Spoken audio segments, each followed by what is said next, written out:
Hello everyone and welcome to day 2 of our live coverage from the King's Resort in Rosvedal for the World Series of Poker Europe.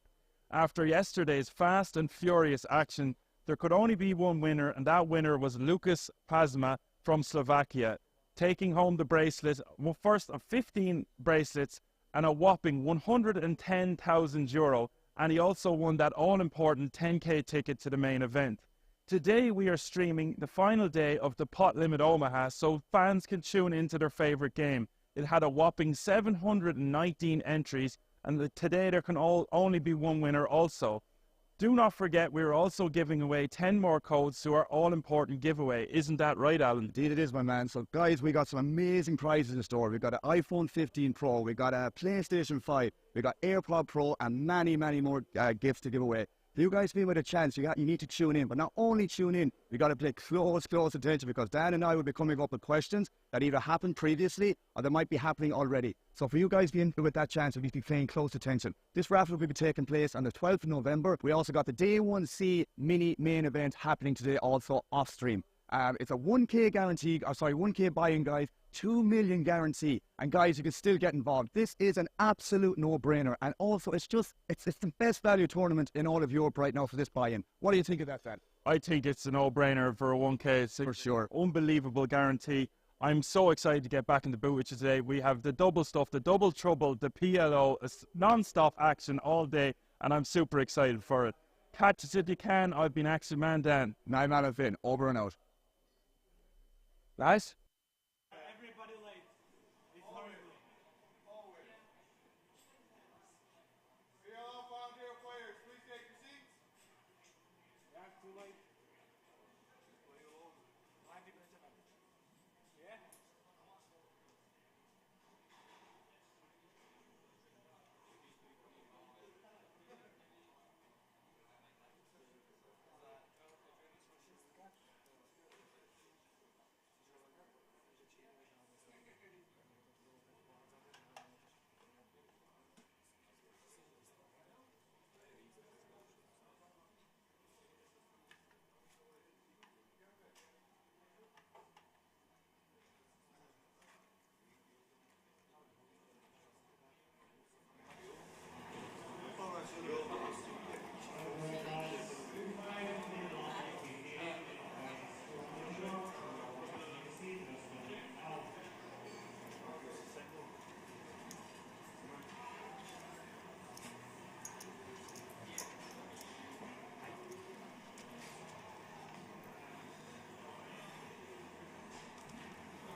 Hello everyone and welcome to day 2 of our coverage for the World Series of Poker Europe, live from the King's Resort in Rozvadov.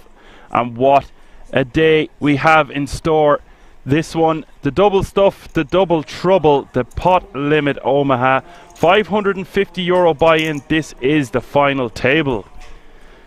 My name is Action Man Dan. I am going to be your broadcaster for the duration of this event, and I've got my co-host, of course, with me in the booth, Mr. Alan Finn. How are you doing, sir? Absolutely fantastic, mate. I'm, as I always say towards the start of these streams, my man, it's just such an amazing opportunity to be doing this alongside you. I'm super enthusiastic about this event today, man.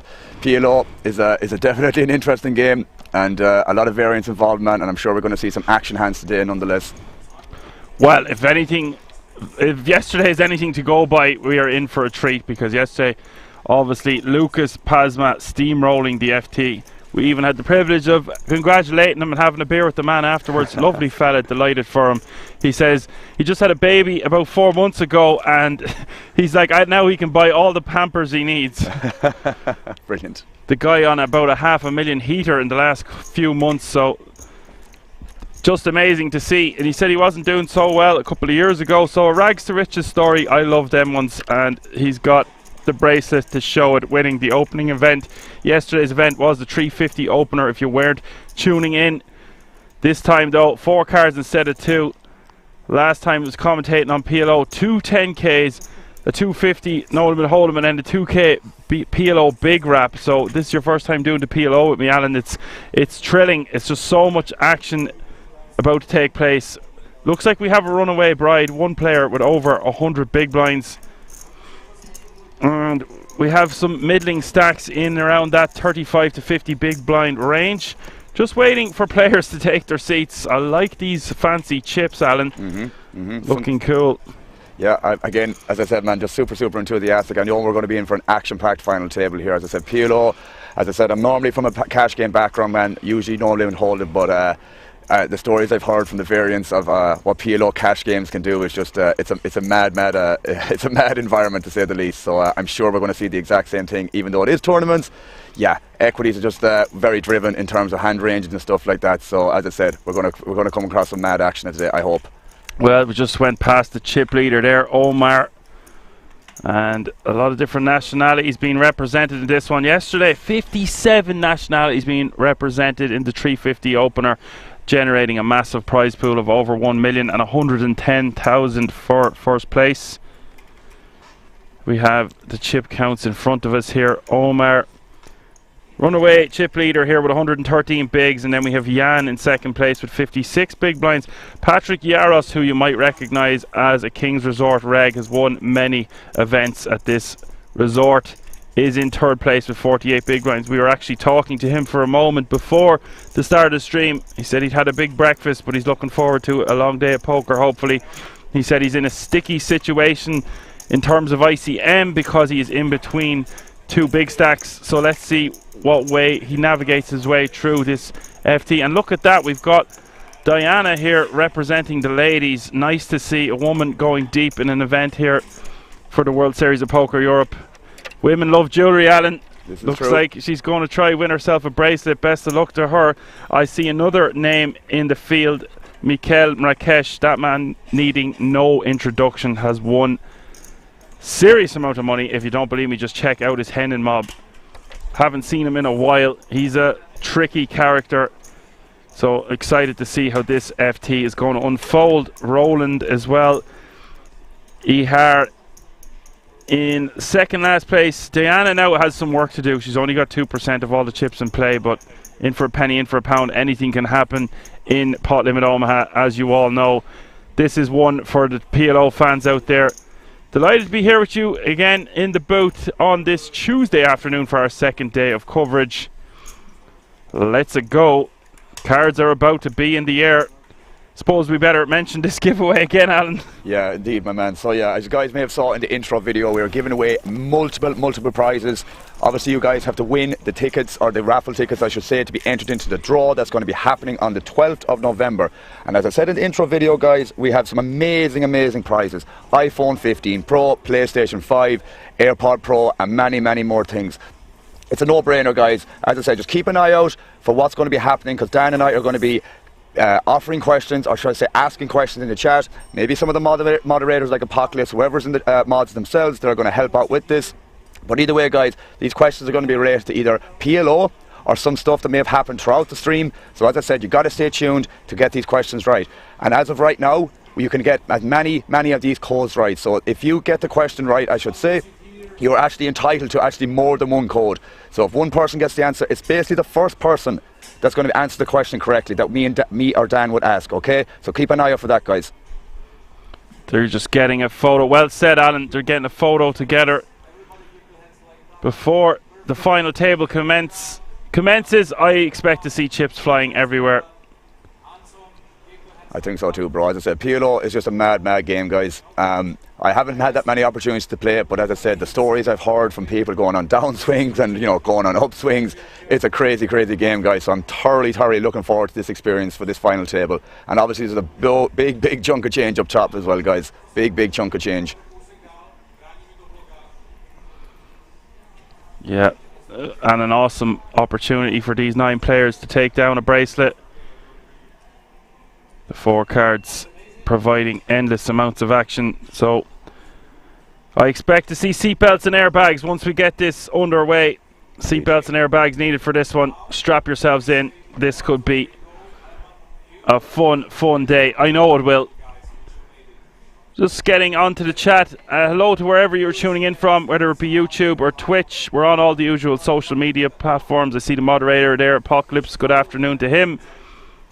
Rozzy is back up, says, what's up, Dan? Long time no see. What's up, Rozzy? I'm here with Alan Finn. We are live from the King's Resort in Rosvedov. Thanks for joining us. Zorro says, King Omar. He's going to be hard to take down here, Alan, considering he's so much more big blinds than second place even. This is very true, bro. But as I said, things can happen very quickly. Things can happen very quickly in No Limit Hold'em, guys. I can verify this is going to happen even more so in Omaha, I should say. So yeah, just keep an eye out for this stuff, guys. The action is going to be jam-packed. I cannot wait for this to get going. We're just a couple of minutes away from the cards being dealt. Yeah, super excited, my man. Super excited. And again, to be alongside you as well, it's an absolute privilege, my man, to be in the King's Casino. As you guys know, both Dan and I are actually in King's Casino right now, in the commentary booth here in Rosvedov. As I said yesterday in the stream, this is a once-in-a-lifetime opportunity. Both Dan and I snapped it up when we were asked. Yeah, super excited to be here, bro. Super excited. The minimum payout, so all players are guaranteed at least $5,000 at the moment. Not bad from a $550 buy-in, but we don't want to give you that. The winner of this one is going to take home the bracelet, of course, and a small matter of €65,900. Not bad for a Tuesday. And there's just such a buzz and excitement. I know we're going to be repeating a lot of things that we said yesterday, but this one's for the true PLO fans out there. It goes without saying, there's a massive buzz and excitement happening around the King's Resort in every nook and cranny. It's awesome to see. We're initiated to the place at this stage, Alan, and we're only here a day or two. Yeah, we definitely settled in, man, since we arrived. Late Saturday night. Got to experience some of the casino on the Sunday. Obviously did our first stream yesterday, but man, we are well settled in here. We are well accustomed to this casino floor and obviously the commentary booth at this stage. Well, they weren't lying. We have been relaxing like kings, dining like kings. Buffet, amazing amount of food every couple of hours. True that. I'm looking fatter in that suit every day, I tell you. Good old buffet. Well, I didn't come over here to just not enjoy all the intricacies of the place. We won't be playing like a king this time, but we might get some cash in towards the end of the weekend. You wouldn't know. You would not know. We've got other priorities, of course. Yes, okay, so we will be giving away them codes throughout the day. We'll be asking questions. I think we do a similar thing we done yesterday every time a player gets knocked out. Something like that. If Apocalypse is on board for that, we're going to concentrate on the action. So if Apocalypse is there in the chat and could launch in one of those questions every time a player gets eliminated, that would be great.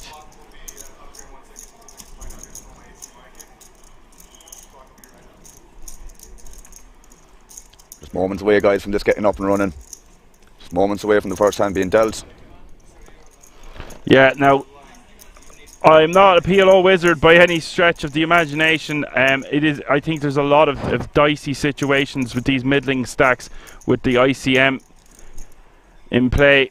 I mean, it's a massive factor in no limit hold'em, and then the variance is just so much bigger in PLO. So it'd be interesting to see what way the players perceive the ICM situation, because it's a very action-packed game, and a lot of players don't care about ICM and no limit hold'em. So I presume it's not going to be in their head that much. They're all going to be chasing that bracelet, but it is a very big factor there. They all have to be very ICM aware with these massive pay jumps. Here we have the first hand here, Dan.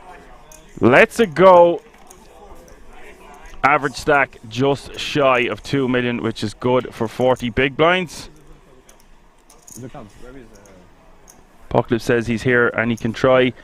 Can't claim to be feeling the best at the moment though. Okay, look, we got your back. We can do it. We'll sort something out. If it's not working for you, that's totally fine. So the action is underway. Again, I'm going to have to mention how great these new graphics are, especially in the bottom right hand corner of the screen, seeing the pot in the middle, the size of the pot in the middle, what hand we are on, and most importantly, what position is being opened from at the final table here. It's just really nice to have this additional information, or the additional graphics. King's Resort production team going above and beyond each day. It's easy to say that, and you can see it at home for the viewers, but when you're here in the flesh, you really notice how much time and effort goes in to giving the best possible experience for the viewers, and it doesn't go unnoticed. Rosie says the graphics are savage. Indeed. You know, that's an Irish guy anyway. True. Now guys, I said this yesterday, I'm going to try concentrate a little bit on the chat, but because this is PLO, it's going to be taking our primary focus, of course. So what have we got here, Alan? Queen, Jack, Deuce, 2 hearts. Pot size bet from Sito. And you're going to have to get used to me saying it's a post-flop coin flip because it happens so much in Omaha. And Sang a call here with his top 2 pair. Sito with the same top 2 pair. And it's a turn coin flip. Yeah, I mean, obviously not a nice turn card for either player, but that's given the hands that they have in particular, neither player having a heart here, no blockers at all. Kind of one of those things, man, when you have these sort of combos, I guess, that you just don't want to be piling in the money here, because out of position player potting this flop, you know, not many hands to extra equity or backdoors in terms of, we'll say, Zhang's hand here, just having top 2 pair. Flush completing here is just going to be slowing down the action, I guess. From Sito's perspective, I should have said, yeah. Check call. Yeah, check call here is the only play with your top 2, I would think. Yeah, I mean, obviously he'll still have outs to improve here with full house, etc., queen or a jack, but that's obviously heavily blocked from both players. Obviously they don't know that, but I think it's very standard to check call here from Sito's perspective. And this one is going to be a split. He does check back. And that's going to be 65k back to both players, and that's that. So yeah, the blinds are 25, 50, 50 starting off. A lot of playability in this one, Alan. Indeed. Average stack up of 40 bigs. We both know, Dan, that this is can very easily escalate. 40 big blinds in this situation. If 2 hands run up against each other, the money is just going to go in the middle.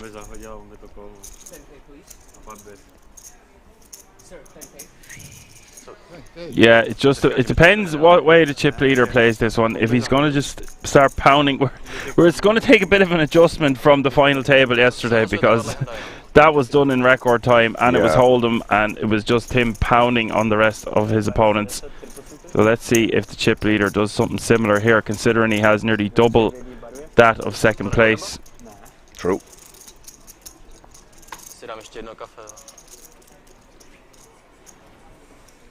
Do you recognise some of these faces from previous streams, Dan? Patrick Yaros, of course, we were talking to him earlier. Mikel Marrakesh, who we can see down the end, always has a little quirky smile on his face. He's always happy to be here. A very jovial We played 2 different decks. player. He, I'll just check up his hand and mob and give you guys an example of what we're dealing with. See Diana getting out of the way there. I assume Israeli is going to get out of the way. Or sorry, Israela. Some of these names, guys, are going to be somewhat difficult at times to pronounce, so bear with us if we do end up butchering one or two, but we will try our best, as Dan always says, I'm sure. Oh yeah, sure, it's fun for the fans. Pronunciation's not our strongest point, No, sir. being from Ireland. Indeed. Accent doesn't help either. The accent, yeah. That's quick. But sure, that's why they love us, Alan. Through that. Jesus. It's spinach. Jesus. I thought I will. I thought I Yeah, will not play because sometimes you we play just all the hands and let. There's going to be a lot of table talk, it looks like. That's fine. So we'll let you hear what they're saying from time to time, or as much as possible anyway.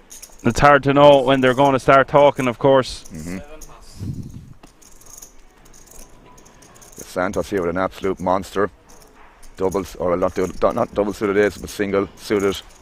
But aces and kings nonetheless. I'm sure we're going to see a pot size raise here pretty aggressively. He does bump it up to 5-2-5, which is more or less a pot size raise, I guess. Yeah, there's an example there, Mikhail Mrakesh. Total live earnings of just 2.8 million. Best live cash for nearly 400k. He's one of the top 5 players I've commentated on over the last 18 months, I can safely say. And his competitive nature obviously going to be going for more victories. Every player wanting to win that bracelet. Could be an interesting flat here from Marrakesh here.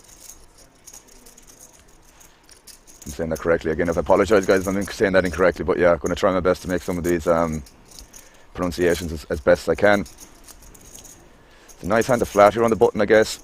Having the ace-jack suited, a lot of straight possibilities with these sort of hands. Obviously, he's dominated versus ace and kings, but he's not supposed to know that specifically. Yeah, 3-betting to pot, it looks like. And from Rakesh, piecing out what looks to be a call with the ace, queen, jack 8.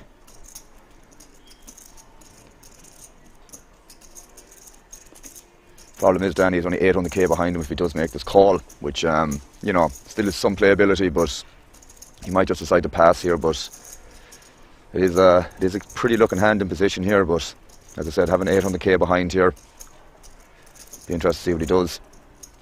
Looks like he wants to see a flop. That looks like calling chips. It does indeed.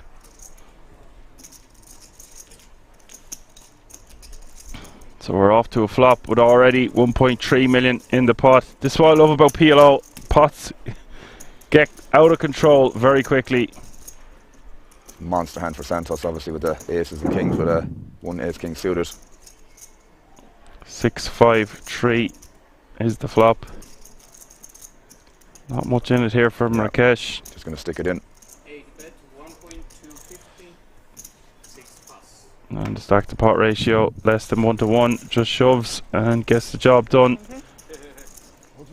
By the way, I absolutely love his jumper. I think it's deadly. Looks very snug indeed, doesn't he? Pink makes the girls wink. Last I heard.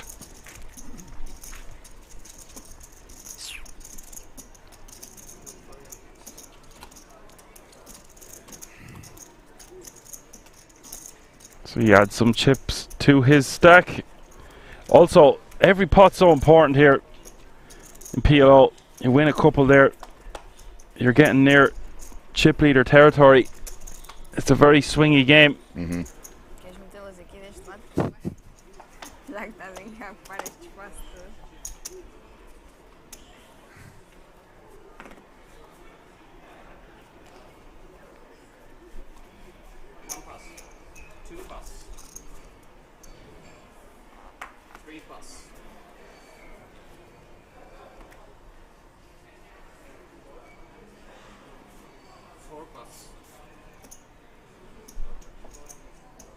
Folded all the way around to the hijack. Sang with some mystery cards. He's going to open. We had one of those yesterday as well, then, if you remember. That was quite an entertaining one, how it ended up. Oh, yes, I do indeed remember the Jack 7 offsuit. Indeed. Where is the center? You have to push it forward. You had it covered, you should have your chips here. The line is. Oh!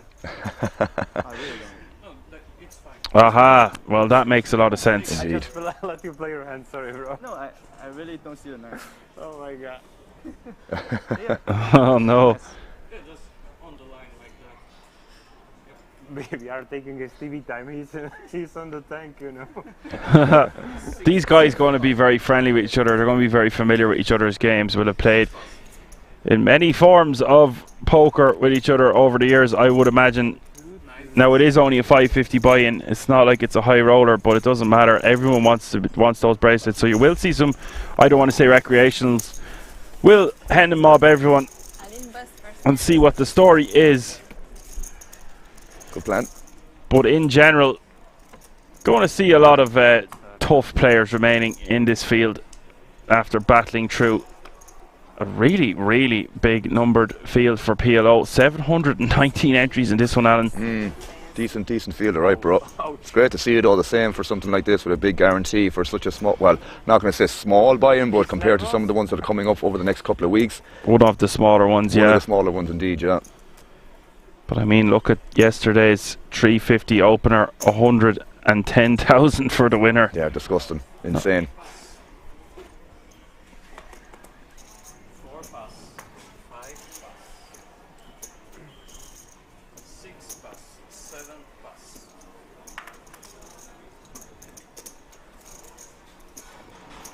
8 pass, 9 pass. Cedo going to raise to 125 here with the ace king 10 6 takes down the blinds and antes. Not much to talk about there. No, sir.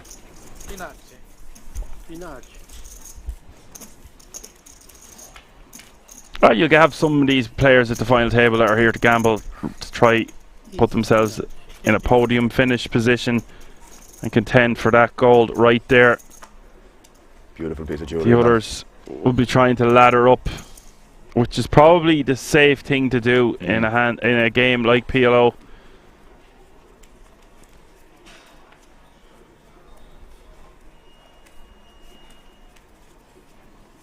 Big blind. I took the entry already. Raise. 50. Pass. That looks like it could be a limp. And US on the line. 4 pass. Yeah, it is a limp. Oh no, sorry, he's just posted the big blind. You will see some limping going on though. Understandably so. Understandably so, because I mean, I imagine for that reason you don't want to get Everton in with such maybe semi-marginal hands that you still want to be able to play post flops. So it makes a lot of sense. We see that in Hold'em as well. Some people like to limp on the button to avoid facing a, you know, raise and jam and stuff like that, where you're forced to put in X amount. But interesting to see nonetheless. 11 walk. Surprised a little bit of a fold there. In fairness, Dan, he's ace jack suited with a king, offsuit 3. Yeah, seems to be on the tighter side.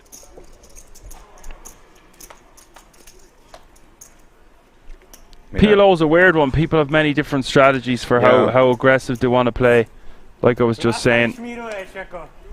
And it's about protecting your stack and getting it in when you're drawn to the nuts, have the nuttier side of things.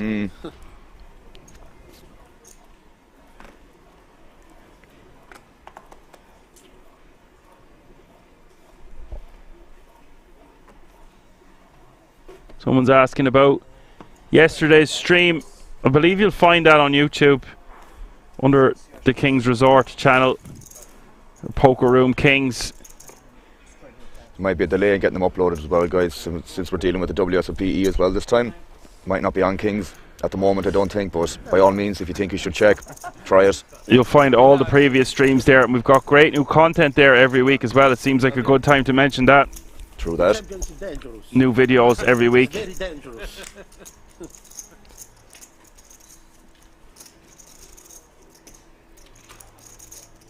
This might be one of toughest table of 500 PLO. You know what? That's a very good point there. Sometimes you would, well, like I said already, you would expect to see recreationals getting this far, but with these structures as well, and 719 runners, Patrick making a very good point there. It's a very tough final table for a 550 buy-in. Patrick, Not appropriate. used to the higher stakes. He's a high stakes PLO cash wizard.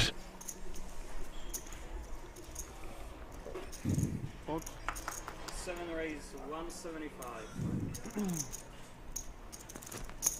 8, 9 plus.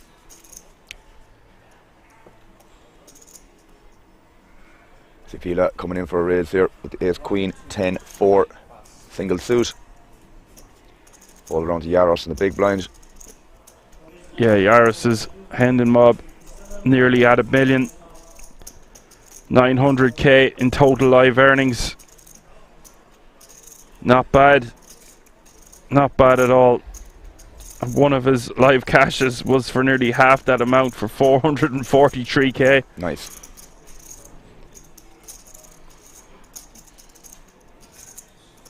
He does decide to pass here nonetheless. I think that's more than reasonable. The King 7-5 deuce. Gonna go in the muck.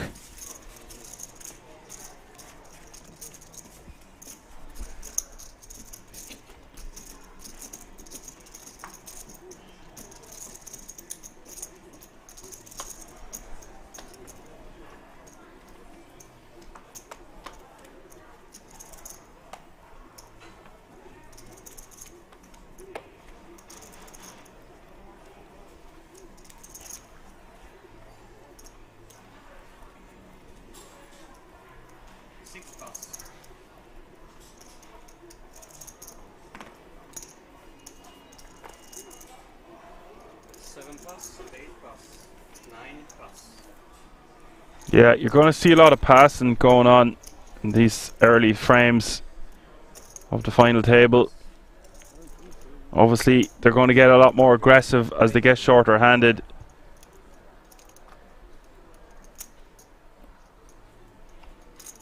And the pay jumps are significant, as you would expect. Over 5 grand, the current payout.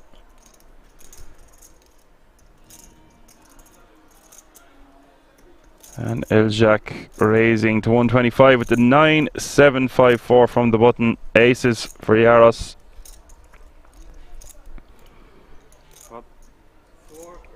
Just pot it then.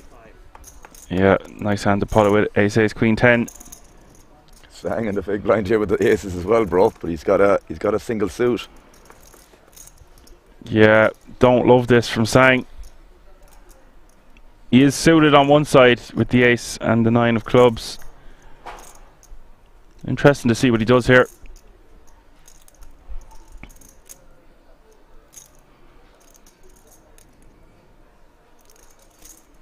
You'd imagine this is going to go in, bro.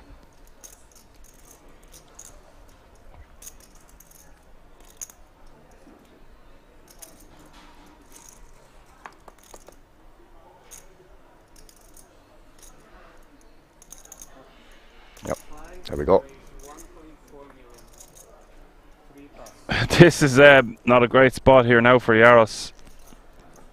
He's got aces then, so it's not that bad, you know. But he does stick it in. He does get it in. Yeah. Just throw it in. You would prefer if your aces were double suited. Yeah, a suit obviously going along with it goes a long way, yeah. But it's just one of those things. It's still more than good enough, I would guess. And it's basically a coin flip. Yeah. It's crazy to see this in Omaha. It's like you have aces versus aces, but like it's still a flip because the single suit that Sang has. And obviously, it's a funny one. There's just equities how they differ from the 4 to the 2, no, in terms of cards. Yeah, I agree. Queen 9-4 is the flop. 4.8 million in this pot. It's a big one. Turn is the jack. 50-50 as we hit the river. River is a deuce. Relief for both players there then by the looks of it. Chop it up, boys. When we have like three short stack, Yeah. perfect. Giving away a little bit of his strategy there, Patrick. He's saying At least there's 3 short stacks. Yeah. That's true. Yeah, I suppose that you mentioned that it's not the most ideal spot given that was the situation with the shorter stacks. Obviously the pay jumps are relevant here. Oh, it's pretty sick for one of them to bust there. Yeah. I think that's nearly an understatement. Yeah. It'll be very, very frustrating if that does happen, but I think it's still a pretty obvious spot just to run it and just hope that doesn't happen, I guess. someone win. PLO, such a wild game. You see Diana just rubbing her hands there, hoping for a knockout from them two guys. Gets the ladder. She's very, very short down. She's maybe sub 5 big blinds at this stage, if not a little bit less, I think. Looks like she's a bit over 5 foot though. I see what you're saying. Yeah, she is nearly going to be eliminated. If them blinds and antes hit her, she's going to be very, very short. She's going to have to make a move soon. Yeah. Just seen there, I think it's 380k. Obviously the big blind is 50, so between 6 and 8 big blinds, give or take. Raise 125. Great to see her representing the ladies at this final table. As I already said, I always love to see women getting deep runs in poker, growing the game. You see it more and more. Yeah, definitely. As we both know, then it's usually a male-dominated field in a lot of the situations here with tournaments and whatever else. But yeah, it's awesome to see it. Need more of it, to be honest with you, from my perspective. Anyways, it's just really, really good to see. Yeah, they bring a different aura to the table as well, and that's what I love about the King's Resort. Been commentating for about 18 months now, and there's always players like laughing and joking with each other at the table, no matter how much money is on the line. Yeah. And yes, of course, there are serious moments. As I said yesterday, I think I've seen one guy argue with a guy because he wouldn't move his chips to the side where he wanted them, and then that started more of an argument because he's like, "What are you, my mother?" I think something along those lines. Other than that, I've never heard anything being said, only nice things, which is great. Yeah. I mean, they all have the same perspective, man. They're there for the same reason, just to play cards, you know. Politeness goes a long way, and that's by choice, you know. It's free to do that. Not going to cost you anything to be nice, polite, etc. And in general, you're in a pretty good mood if you're playing for a bracelet and well over 60 grand here. Indeed, definitely motivated and confident for things to go well. 8 plus. Important, and for the first time in a while, I don't have to mention any 10k tickets. Yeah, imagine. Well, I'll mention it anyway because you're running out of time to get your 10k tickets. So, and you can still, what we were saying earlier, Alan, you can still register the 1k, and it's one of the best 1k value tournaments in all of Europe. It's ridiculous, man. 2 million guaranteed. Ridiculous amount of money, guys, for a 1k buy-in. I mean, it's a no-brainer, as I mentioned in the intro, and I'll say it again, it genuinely is. Hands down, the best value tournament in Europe at this moment in time, guys. For the buy-in, yeah. And just hop in your car, get here, helicopter, whatever you've got to do. Anything. 5 plus. Freddie is in the house, says hi and good luck all players. Come on, check. Nice.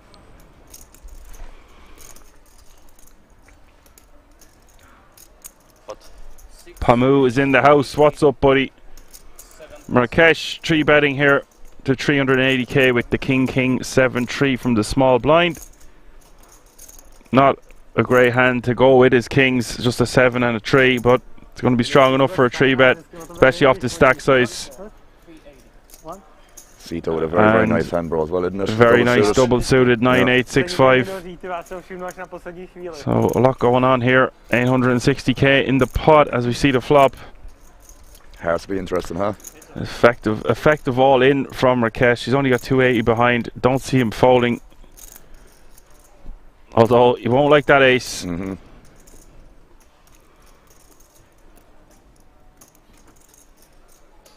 think he just has to go with his hand, alright. Again, there's so much in the middle, man. He's getting what, like close to 4 to 1 in the call here if he does decide to just throw it in the middle. from Sito's perspective, he has the up and down here. It's a rainbow texture as well, so that's reassuring. He also has some backdoor draws with the diamond as well, so I don't think Sito is going to be going anywhere. That much I can verify, so it's just a matter of Marek's is going to, yeah. 60, 2 raise all in. Yeah, I mean, Yeah, Marrakesh is betting 60k and is getting put all in here. Oh, he hates it. yeah, I mean, This is horrible. And you've got to remember there's some other short stacks out there. this is true. Very, very true, Dan. Good point.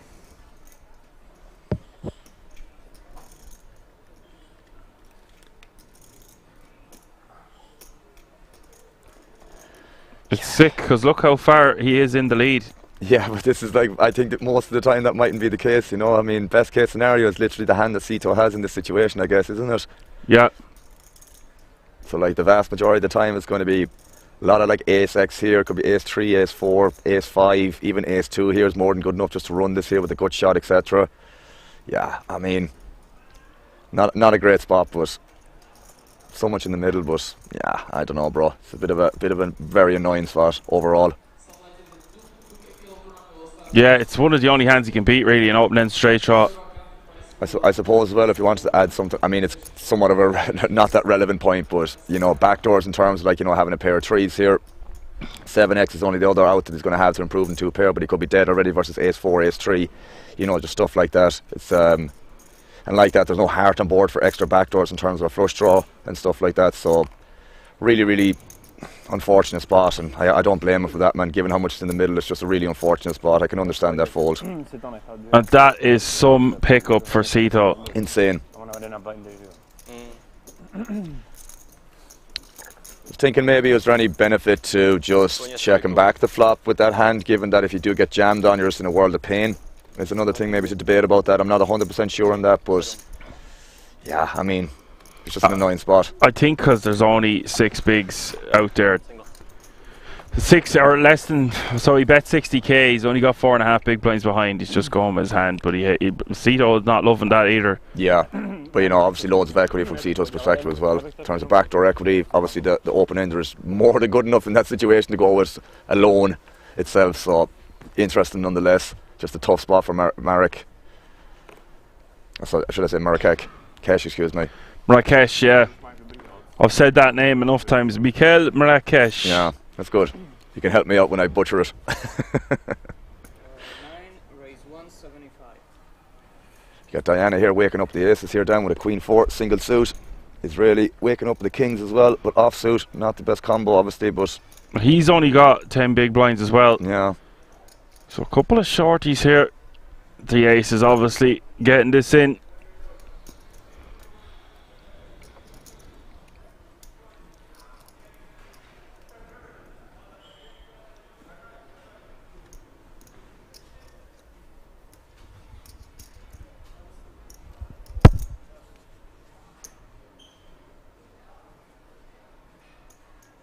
And King King 8-3. Not ideal here for Israela.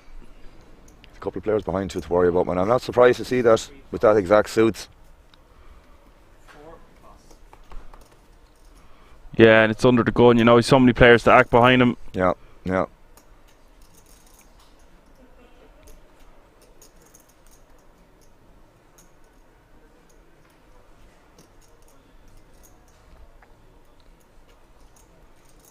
Seven, 7-5-5 for Sang.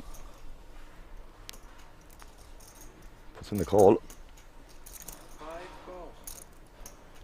6 pass. 7 pass. 8 pass. Santos getting out of the way. Diana can nearly just shove before seeing the flop. I would say so. I'd be happy enough doing it at this stage. I wouldn't care because I don't think I'm ever getting away from this. That's pretty safe for Diana. And it goes. Call in. 5 call. Showdown. Not great for Sang here. No. But again, like that, bro, still potentially had some outs on a 7, 5. You know, runner, but too good of a price. Like, I mean, Diana could still have some overcards here, some flush draw, etc. So he might be ahead sometimes, but yeah, a lot of the time he's probably not going to be in the best of shape, I guess. I think Never easy. some 7s and 5s were folded already, so less outs there for Sang. And Diana going to get a nice double up. One for the ladies. One for the ladies. 140. 1, 2, 3, 4. 140. At least it will be not sausage party like so many finals. He's some character. Yeah, Roger's a good guy. Yeah, funny dude. Funny dude. If he's speaking, I'm just saying nothing. Yeah, fair. I want to hear that humour too, bro. So if I hear that man speaking, zip it. We've got a few different, so many nationalities at every table. Roland from the United States of America. We've got Italy, Martino, Sweden, Czech Republic, China, Belarus, and 2 players from Portugal. International, Dan. We go global. Well, it is the World Series of Poker Europe. Yeah, they're flocking in from everywhere. Yep. All 4 corners of the globe. It's all happening under one roof.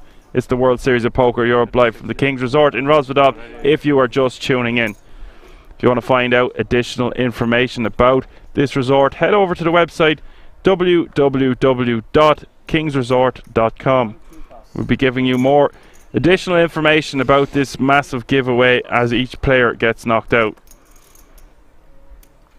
5, 6, 7.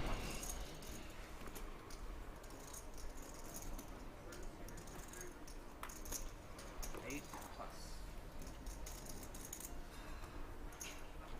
9 plus.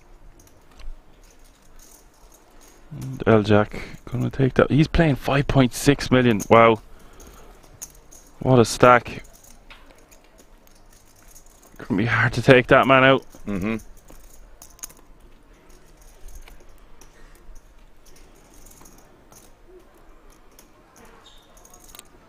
I like that man's hat. Not bad, bro. Not bad at all. I actually like his hoodie.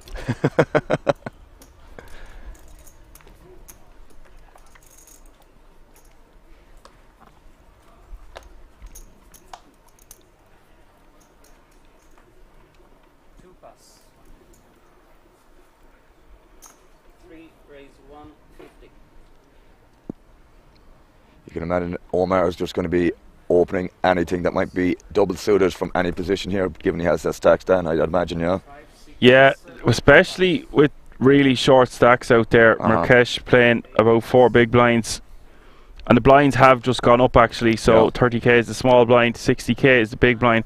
With a 60k running big blind ante, that's 30, 60, 60. Like Portugal.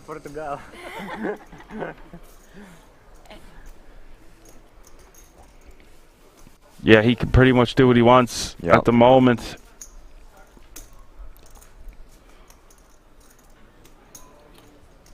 I kind of said this to you before as well, Dan, that sometimes you can just look at a player and just think he's a confident player. You can see the aura around him in that regard. You know, he just knows what he's doing. This guy clearly. Yeah, he's got that look. Yeah, just has that look. Oops, What is? problem. Technical problem. Technical problem, says Diana. So goes at it again, Dan. So with the average stack still at 2 mil, that makes it closer to 30 big blinds, about 33 bigs. People love when I say 33. 33 and a third. I had a few people on my stream telling me the same thing, dude. I'll have to get an emote done like that in future, I believe. 33. Maybe a picture of 3 threes or something like that. The possibilities are endless. Indeed. L-Jack is going to raise to 150 to A764. Marrakesh has found his hand to get something working for him with the ace, queen, 10, 8.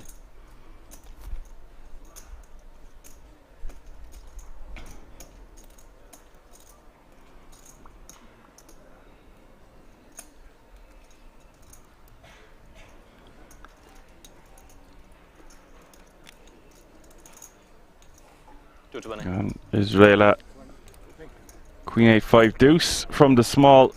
He's very short as well. 380k total. He is double suited, but I don't think this is going to cut the mustard.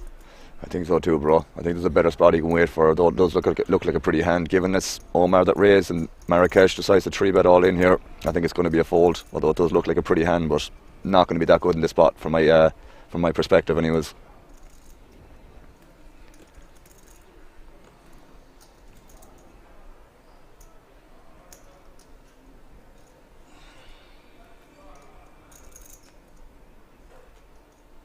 He's still debating it nonetheless, Dan, which is interesting, but I think he might see through it and just decide to wait for a better spot, I guess. I think it's just because there's so much money out there. Yeah. And I mean, having a double suited hand in this situation, although it's only a 5 high in terms of the heart draw there, it still has some playability here in some situations. So I can understand the think about it, but I think the fold is probably the right play here. You don't give information. He's holding cards like this. Bro, like. You know what that means? I've seen people do that with aces a lot. Not just once or twice. But it's dirty. Like, Just if he do this, like, not really. If he do this, I think that's not really. okay.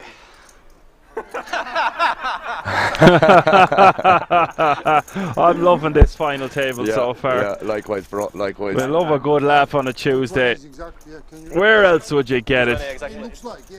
Exactly. Exactly. I can't. Where else would you have an all-in and a raise to 150 and an all-in, and a guy deciding whether he wants to go for his tournament life here, and then three people start talking in the hand, and he doesn't give two shits. He doesn't care at all. He is going to go with his hand here, it looks like, with the double suited Queen 8-5 deuce. I mean, is Omar just going to flick in the rest, so Israela is going to call off, or is he just going to call? He just calls, okay. I mean, if either player catches the piece here, they're just going to run it, obviously. Well, if he does catch a piece of it, we could have a double elimination here. This is true.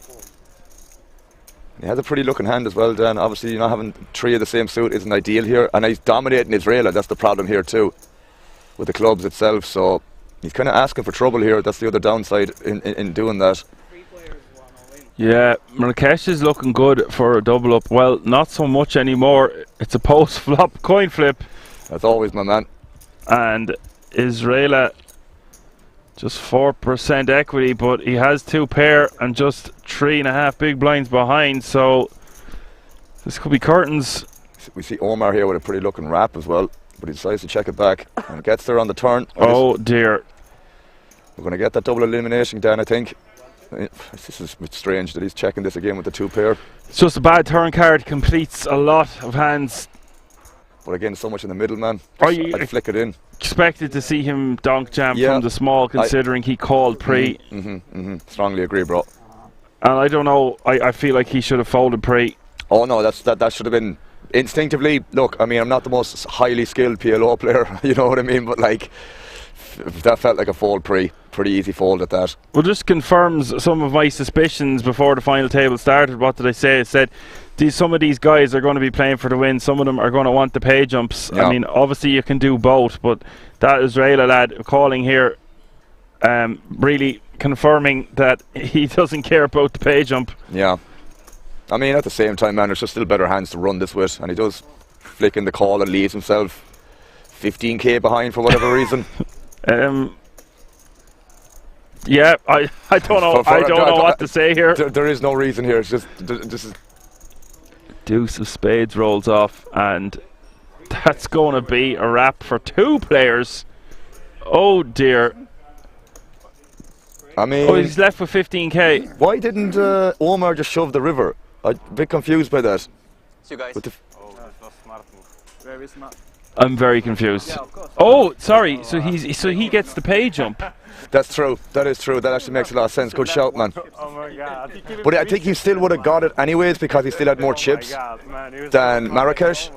Mikael Marrakesh has been eliminated in 9th place. A strange hand. Very strange. That's why he's the champion. Does get the.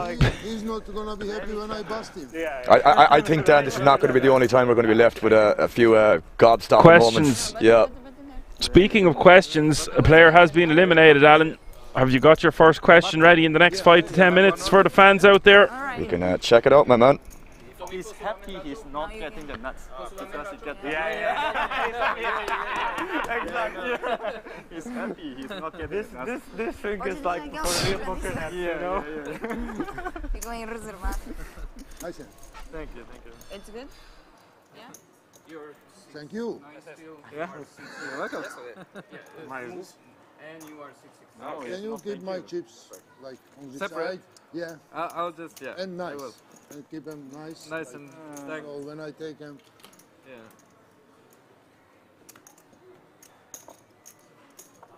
We learned something, huh? Yeah, Smart from both sides. No, actually, yeah, they're good from both sides, of course. If he Yeah. is nice, smart from both sides actually. So much table chat going on here. Awesome to see it.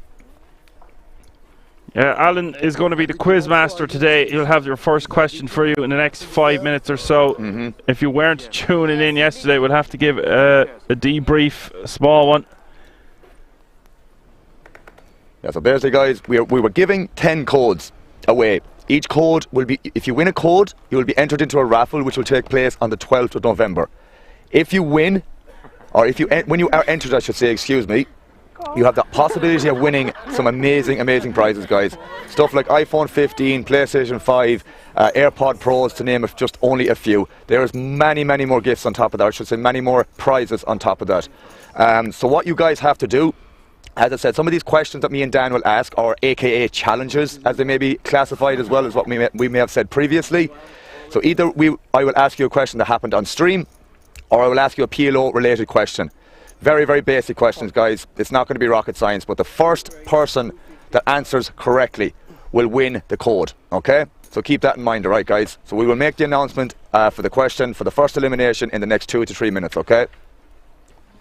Well said, Alan. KM is slagging you in the chat there. He says, that's right, Alan. Mikel Marrakesh. KM, dude, I already made the announcement that if I butcher some of these names, I'm going to hold my hand up. So thankfully, that name is already gone. Well, I'm not saying thankfully. Obviously, I wouldn't like to see any player eliminated, but probably one of the more difficult names, mate. Cheers for pointing that one out. KM not going to... He doesn't mince his words. No. A big pot going on here nonetheless, Dan. Well, you might need 2 questions, Alan, because right off the back, because Israela, Guiten 6-5, Yaros with the kings, Cito with the aces. Multi-way action here. Multi-way action indeed, my man. Nearly 20 cards on our screen at the moment, Alan. Crazy. Yeah. As if it wasn't difficult enough if it was a heads-up spot, let alone with 2 other hands on top of that to worry about. Yeah, for me personally, it's just easier to look at the percentages and then work backwards. Yeah, makes sense. Cito going to bet 300k here with his aces, of course. Eljack with a lot of outs is going to call, and he drills that turn. I think I get the impression that Cito might be a player that might overinvest in some of these spots potentially, but I could be proven wrong. 1.44.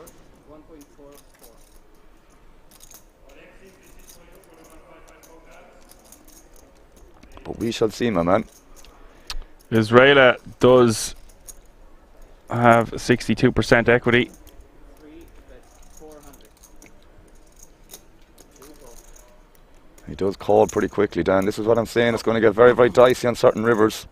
Yeah, Cito not willing to get rid of his aces on the turn. I think he has to call a second time. River is the 7 of clubs. Israela is going to survive here, though. Don't need a second question yet, Alan. Well, unless Cito decides to overinvest with aces, then there's still a possibility, but I don't think he's going to. I think this is too much of a really scary board for just the 1 pair of hands, I guess, really, isn't it? Yeah. It's not the... Yeah, 1 pair of hands in Hold'em are sometimes terrible, so what does that mean in PLO? Yeah. I mean, this is just such a bad board as well. I know it's blind v blind, but even if that's the case, if this is blind v blind, there's going to be countless amounts of 2 pairs here, and Cito does get away from it. Yeah. You delete them next time. Okay, guys, we are going to do the first question. So, if everybody is listening up, so the first question is, after the first elimination, how does the betting structure in pot limit Omaha differ from no limit hold'em? First answer correct will win the first code. So let me ask that question again. How does the betting structure in pot limit Omaha differ from no limit hold'em? I can do Only much four. better. Only four for win. Quadruple. No, scala in cast. Solo il 4. As KM says, it was one of the safe flops.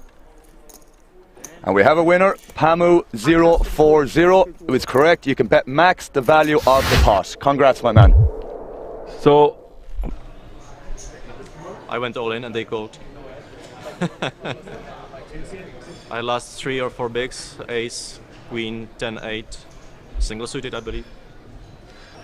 Well, I had 8 bullets, so nice position.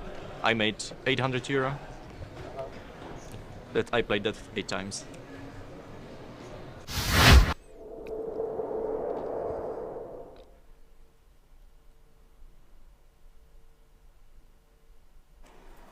Just apologies about that, guys. I should have waited for that interview to start before I should have asked that question, so that shouldn't happen in future. But either way, we have a winner, Pamu040. so what I'm going to do is I'm going to write down the 10 winners, and then when the stream is over later on, I'll get Alan to send you your codes through his Twitch channel on the Whispers. Yeah, no problem, man. No problem at all. And again, guys, just apologies on that. I should have waited for the interview to start.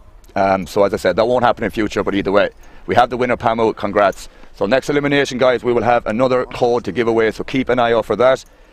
Next one will be a pretty basic one, but nonetheless, it'll be a bit of an interesting one nonetheless. Yeah, I think I asked questions yesterday were maybe even a little bit too hard. Not that they were too hard of a question, but you would have had to be paying attention and tuning in. We're trying to make it easy for the viewers out there. Chavi asked him, what's the prize? We literally just told you there's got an iPhone 5 or iPhone 15 Pro, PS5. You can get 3 nights stay in Kings. There's AirPods that are worth about €300. It's an amazing giveaway. For every code that you get throughout the next 3 weeks, you can use that code in the raffle at the end, and then the prizes will be allocated to the winners. And just to mention as well, guys, it is not one code per person. It is literally, you can win as many as you want. So if you do win one, like Pamu just did, Pamu, if you answer the question first, the next time you will also win another code. So keep an eye out for that situation, guys, okay? You could have a lot of codes if you tune in for the next 3 weeks. The more codes you have as well, guys, the better chance you have of winning the top prizes. And then just to reiterate, it's going to be an iPhone 15, PlayStation 5, AirPod Pros, and many, many more. Meanwhile, back at the ranch here, Cedo 3 betting to 630 with his aces, ace, jack 4. Israel with 10-9, 6-5. All in for his last 60k, which is just one big blind. King 9-8, double suited here. Oh, sorry, it's not double suited. A lot of red. A lot of red indeed. King 9-8, nonetheless, 470 for him to call.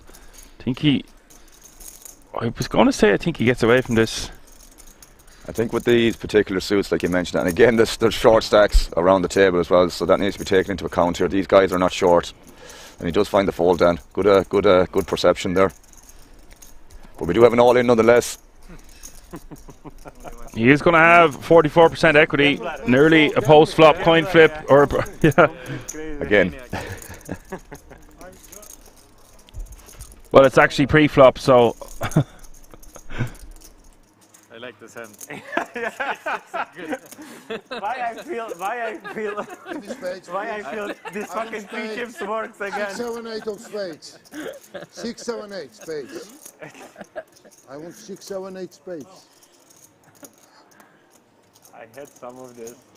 I had like 6 or so. 6, 7, 8. I had spades, so that's good. For you? You have 6, 7, 8 spades? No, I That's had, what I need. I had spades. 6, 7, 8. I think I had spades.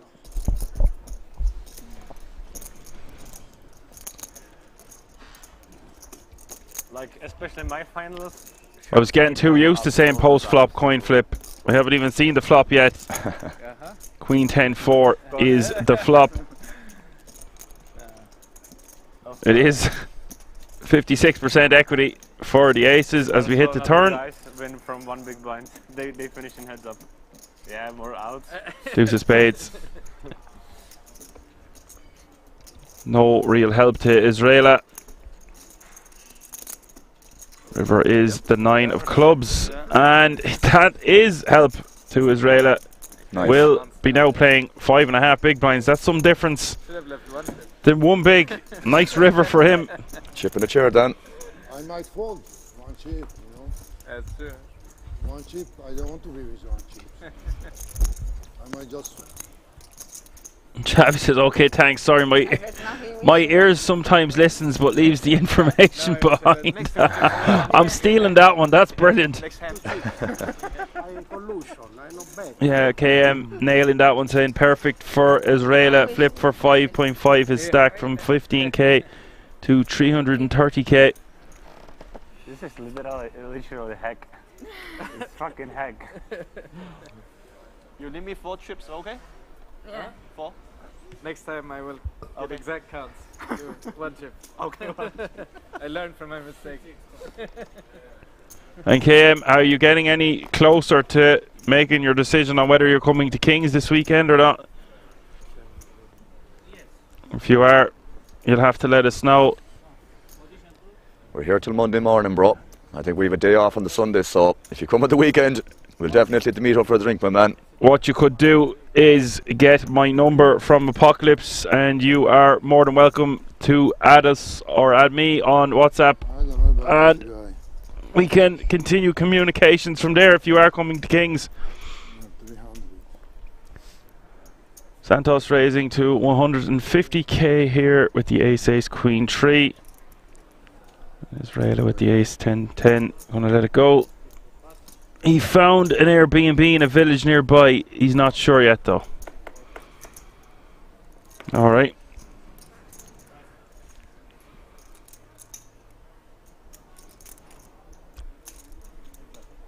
Got Santos here with the aces nonetheless. Obviously all offsuit, but aces nonetheless. King 8-3.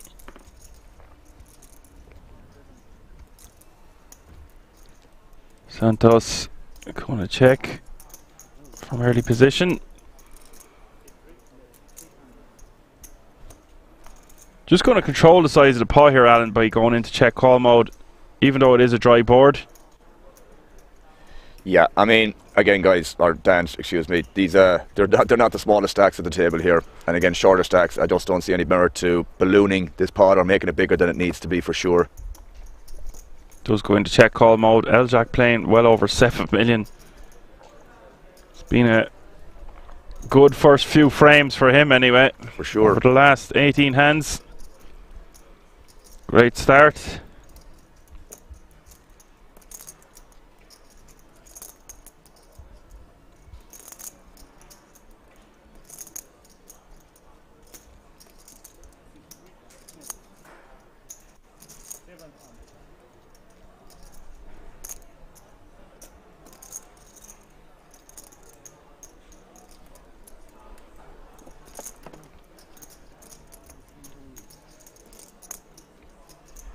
L-Jack betting 700k now. Oof, and he finds the fold with the aces. Big fold there, but you know, ace is not too strong in PLO. Just a one pair hand again. Indeed. And another pot for Omar. Yeah. Possibility that we might see another steamroll like we've seen from Lucas yesterday. But definitely going in that direction. Yeah. Now, I will say though, it is PLO, so it's very swingy, but when someone is running really good and playing really well, it's just an unstoppable combination. Yeah. Good luck, Collins. Bye-bye. You know, he was over 1 million, and on last hand, he lost huge pot. Ah, yeah, I heard. I think he has less than 200 left. Oh, my. We signed up exactly same time. Like, there was 2 minutes left on So somebody has almost me and him, we signed up. Yeah. I mean, I had 240, but he had more than 1 million. Just casual. 20 starting stacks.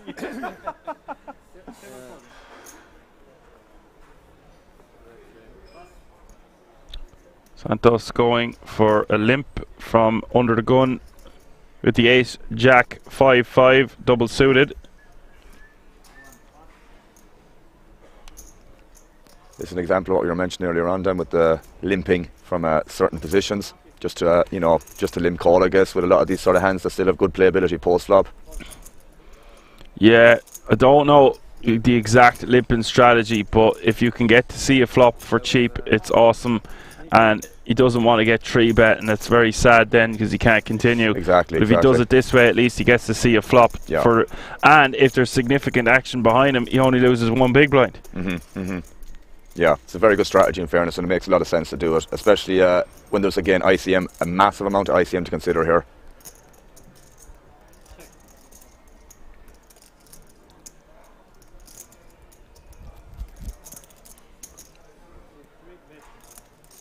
King 10 deuce is the flop, and Eljack going to bet 175 with the best of it so far. And when Santos plays it this way with his limping strategy, he gets to see a cheap turn here. Yeah, pot is just so small at this stage, Dan. It's incredible how bloated pots get in PLO though, out of nowhere, especially when you're playing pot limit.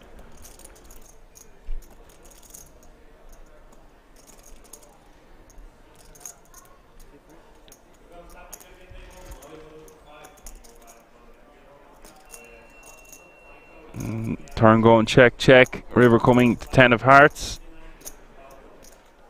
And surprise, surprise, Eljack with the best hand. But this is not going to be an easy call. Santos forced to turn his hand into a bluff here.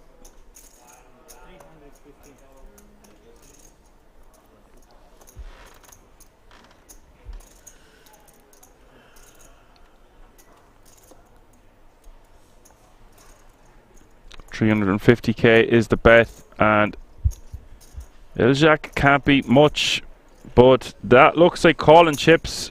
There's a lot of missed draws in the range there, I guess, really, Dan, isn't there? A lot of ace jack, ace queen, queen jack, jack 9. Yeah, when you break it down like that, Alan, I actually agree. It's just we have a bad kicker with our king. Yeah, I mean, if we're bet here, it's such a small pot, man. It's like, you know, don't have to risk that much to, you know, take down the pot sometimes. Not going to win all the times, obviously, but yeah, there's enough bluffs in his range there that, of course, I'd have to bluff. There's just not a lot of things he's repping there. He could obviously still value bet a lot of king X, I would assume there.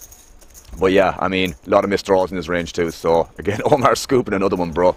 Omar now up to 9 million, which is good for 150 big blinds at this current blind level. I mean, it's an understatement. KM says a fairly good river for Eljack. Yeah. Really was hoping for a queen jack 9.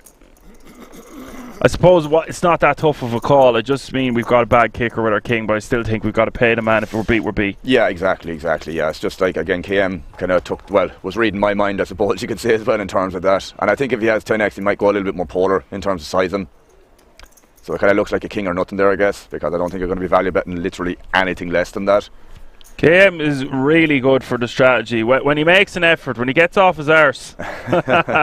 easier said than done, I guess. Huh? No, he's brilliant. Sometimes we're just on the same wavelength, especially when I'm commentating on my own. Yeah. He's great to have. Nice. All the moderators are brilliant in their own way. They all bring something different to the table. But he's great to have him in the chat.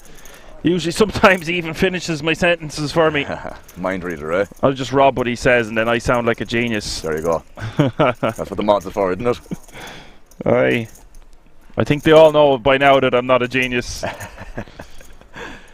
I just love action. Love action. AKA Action Dan, eh? Action Man Dan, catch me if you can. Ace Deuce 3 is the flop. Have you been liking our intro videos, KM? You finally know what we look like. Well, he kind of knew what I looked like, in fairness, before, because he's tuned into the stream. Yes, yeah, not so much me. Yeah, that is true. Martine, pojď pobavit prostý lid. For you bobbing your head. Yeah. Tell you, man, there's going to be an emote done of that in the future. I just have to get around to it at some stage. But did see it yesterday, yeah. I'd say it'll be up on Instagram anyways, KM. The one we did for yesterday, for the first event, excuse me. They did manage to put it up on the King's official page on Instagram, so I assume that'll be put up again today at some stage, I imagine. He literally laughed. Wow, he lost a hand. Imagine. He literally laughed to battle with you. It's such a. There's so many people smiling at this FT. It's great to see it. I mean, obviously it's a game where you have to concentrate very highly in a lot of spots, but to see them having this much fun playing for this much money makes me very happy. Likewise.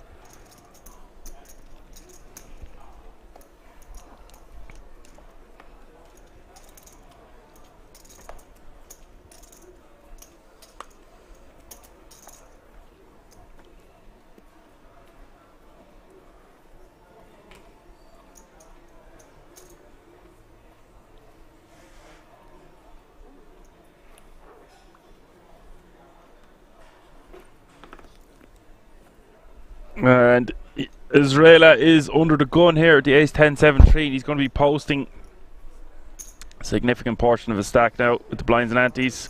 Next hand. L-Jack is going to stay active here with the King Jack 10 deuce double suited.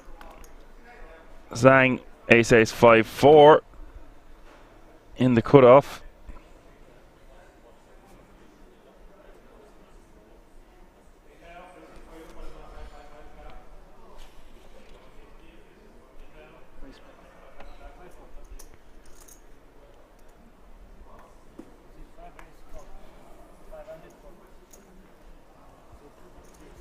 Zhang is going to 3-bet pot.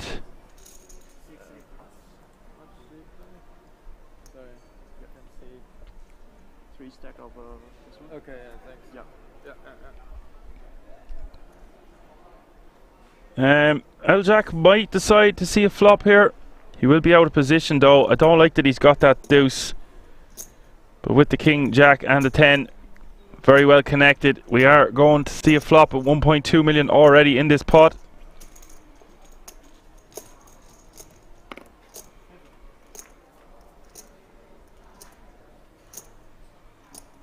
Here's a King high flop.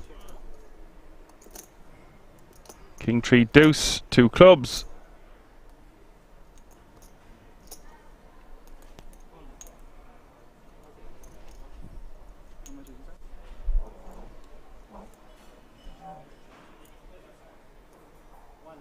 Tady dobře, že jste to vyhodili.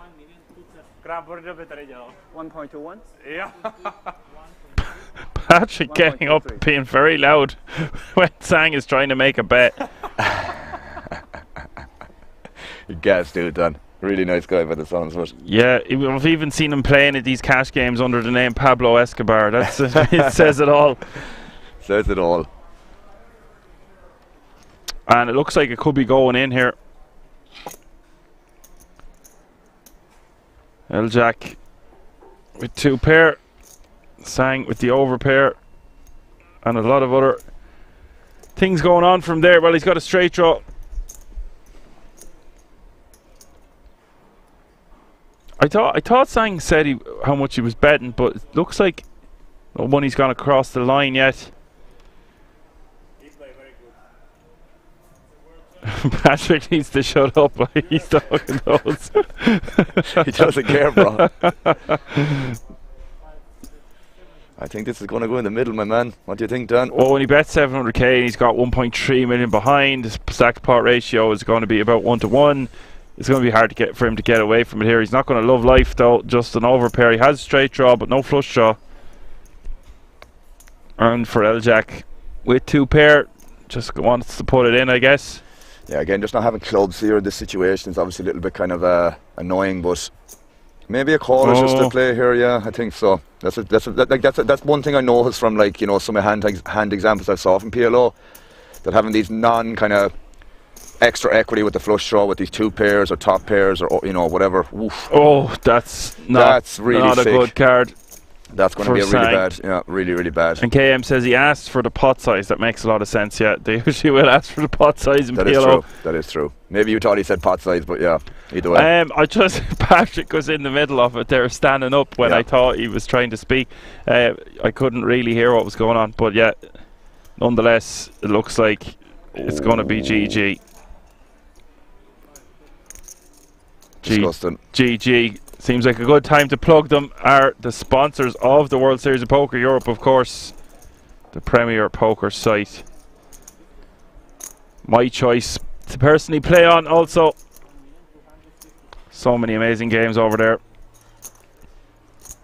And I became infatuated with Giraffe Ganger and Sven Calls from Ireland. And that's where I've been watching them play a lot. Some massive scores for both recently. Anyway, back to the action. Eljack is going to call here. Sang going to leave himself with 15k. I was thinking if it was worth it or not. I mean, this is just a horrible spot for Zhang. And like Omar is just going to be laughing with a huge stack here again then. Just an amazing spot for Omar. Yeah, well, he's got a boat. This pot's huge. Zhang can't win. GG. 3 chips, that's why I left. Smart not to leave 1 chip. Yeah. Very bad. Yeah? I don't. What's happened here now? Why is he leaving 15k behind? I mean, maybe similar situation with that. This is a little bit confusing for me, Dan. Hopefully somebody in the chat might be able to help here. The graphic is wrong. I'm not quite sure. Oh, the graphic is wrong. No, he has 3 chips in front of him. Chips, he would bet on the river. No, he can. Yeah. He would bet. Yeah, because I know it's like the big. Why can't Omar bet? Oh, he's out of position. 55. I had. That's how much I had. No, I should left 60 myself. Yeah. 60. I make a mistake. He made a mistake. Okay, phew. Yeah. Already so many stacks. It's good we've got KM in the chat there. He's going to help us through it today. So the graphic is wrong. No, graphic was correct though. Just still survive with 15k. Well, no, he made the mistake himself. Yeah. Chip in a chair. That's a great situation for Diana as well. Look at this though. Look at them. This is a steamrolling situation. 11 million chips, fast approaching 200 big blinds at a final table of a World Series. Playing for a bracelet. Like, here we go. Is it going to be 2 steamrolled events? I mean, back to back. We don't know. Anything can happen in this game, especially Paul Lim and Omaha, but it's certainly steering in that direction. Exactly, Kim. Very similar to that. If not the exact situation again, bro. If not the exact same situation. Yeah, we got the pleasure of having a beer or two with Lackey Luck last night. We were home early now, don't worry, but it was nice to talk to him. Really nice man. And looks like he is on a hell of a heater. Good timing for it too, bro. He said he had a kid there only 4 months ago. Amazing situation to be in. For it's like have a kid, go on a heater. It's just part and parcel. King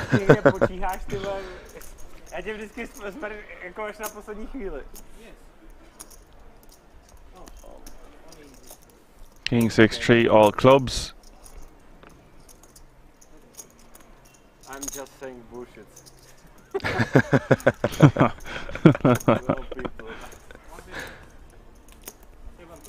He seems very energetic, Patrick. Yes, he's definitely wiry. Yeah. Very friendly though, came straight over to us. Yeah. Nice of him to do that, in fairness. There's a lot of people that had nice things to say about yourself, Dan, for doing the commentary the last 18 months, to be fair. It's like really nice to see that you are a superstar over here, apparently. Oh, pretty funny that people want to take photos with me. I wasn't expecting that now. Riyadh Farhat springs to mind. Yeah. What a character he is. Him and Lackey Luck with us last night. Great time was had. Yeah, definitely. We would have spent longer, but we have a whole week of this in the commentary booth, so we kept it short and sweet. Short and sweet-ish. Yeah, the temptation was real though.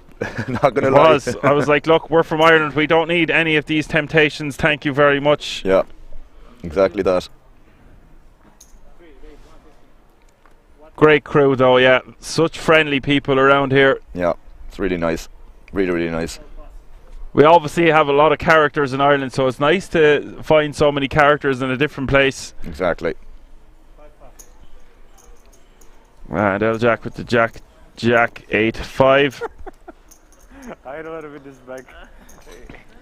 He has crossed the 200 big blind mark. Unstoppable, man. Jack 8-5 raising to 150. Yeah, it's just incredible to watch this. Hello, Hoover. Pamu makes a good point there, Dan. He said he doesn't mind keeping someone in with 15k, that way the steamroll even more. But I think as well, ICM is an interesting variable as well. Like, that's something I used to do, yeah, these sit and go turbos. I'd be just abusing the ICM situation, and then I'd give a player a walk in the big so I can keep it going. Yeah, really good point there, Pamu. Yeah, thanks, Pamu. It's not something I thought of in that spot, but that makes a hell of a lot of sense, and I'll bear that in mind in the future. That's actually super smart from Omar. Really smart to do that, bro, because there's so much pressure on everyone else now to like not do anything out of line and just like, you know, ship it without anything like that's worth getting it in for, basically. That's why you're in the executive committee, Pamu. Thank you very much for that point.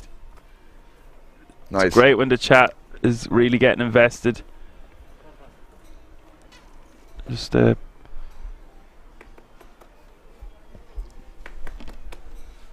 was just going to see the payouts there because there's 8 remaining, so just trying to see how much the difference is between 8th and 7th.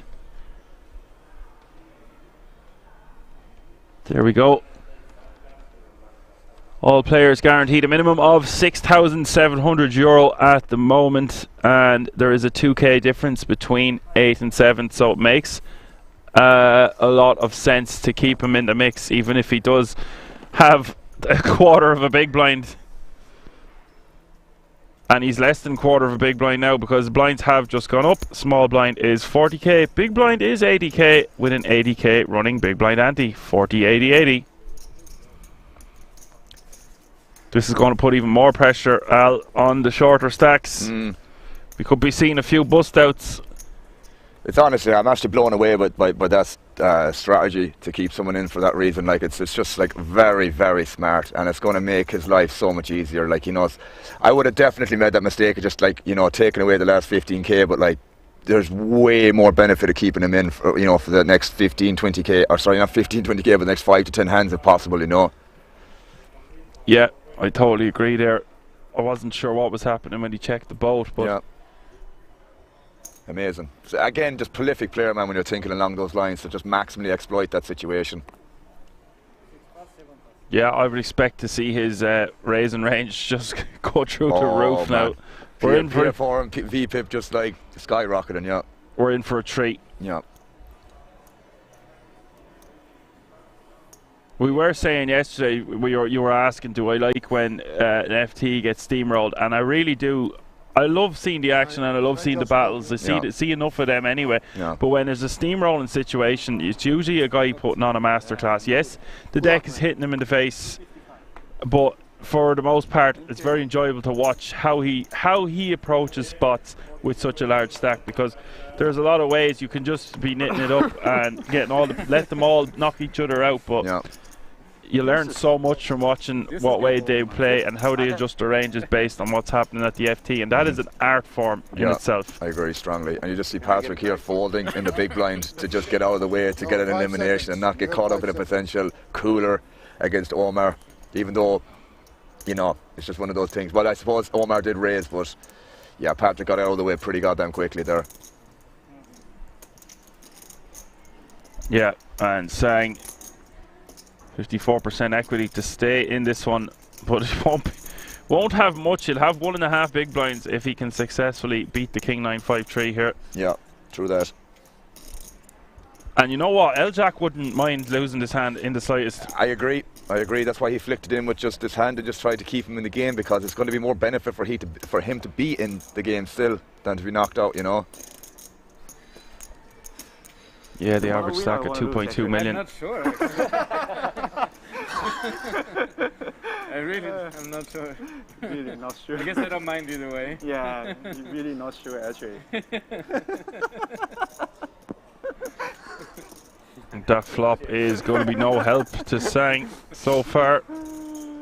Well, sorry, he's still in the lead with the deuces. With the Turn is the deuces, yeah. 5. No. I was like, yeah, he's in the lead with the deuces, but look how many outs he has to dodge. Yeah. A 3, a 5, a king, a 9. The whole deck, basically. And now he's facing elimination unless he gets lucky on the river, and he cannot do so. We lose Sang in 8th place, and he will take home €6,700 for his efforts, and that means every player remaining, the 7 remaining players, have guaranteed themselves a minimum of €8,700. That means Alan will be coming with his second question pretty soon. He did it. He left 3 for himself. But you could have, you know, you could have taken. The 3? You could have raised, yeah. So you didn't. No. I mean, he opened the door for it. I took it. So like that, guys, I'm going to give you another 3 to 5 minutes roughly to come up with this question again. So keep an eye out for it. I'll make the announcement. There's a possibility of this interview going forward, guys, so I want to let that happen first, but we'll keep an eye out for it nonetheless.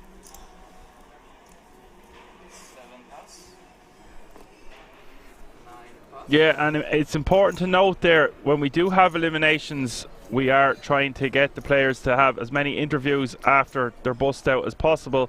So bear that in mind. If you see one of your favourite players getting eliminated or whatever the case may be, chances are it's going to cut to an interview from time to time. It's nice to be aware of that before it happens. Cito going to raise to 175 with the ace 9, 9, 6 from the cutoff. 9 against ace queen 8, 6. And look, Pliashko is all in by default here, Alan, with the ace queen 8, 6. Again, you might need 2 questions. Yeah, that's fine. We'll keep in mind as long as you're writing down that stuff, bro. I got you covered.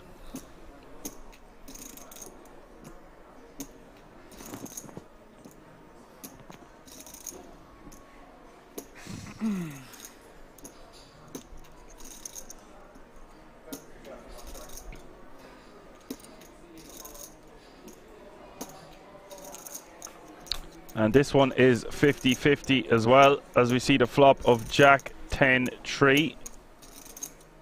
Pliashko, the favourite to remain in this tournament, as we see the turn. Of course, wow, nice. Whoa! It's for you, royal flush, bro. You just made the royal flush. Not something we see every day. The royal flush. Indeed. Sit back down, Pliashko. He's probably raged that he only has 200k there after getting such a massive hand. Indeed. But better than being knocked out. Oh. Yeah. Royal. Good strategy. It's nice to hit it on the left hand, isn't it? I mean, yeah, you'd rather win the hand than lose it, of course. Indeed. I wouldn't say it was inconsequential him hitting a royal flush there, but you know, he didn't really bat an eyelid at it. It doesn't. The flush was good enough. No good. Throw. No good. No good, Spinaci. Disco Duck says nice hand. Yeah, not every day you see a royal flush. Obviously, a lot rarer in No Limit than PLO. Mm-hmm.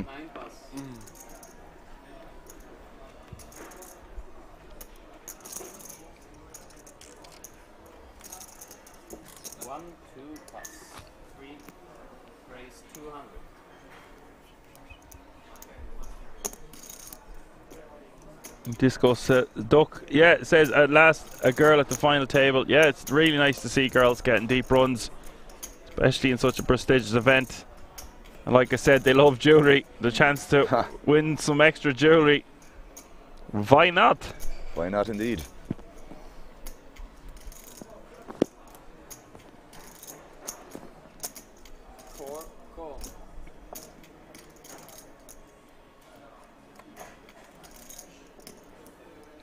So what have we got going on here? Chip leader raising, Jack 9, 6, 3. Yaros going to call from the button here with the double suited, ace 10, 8, 5.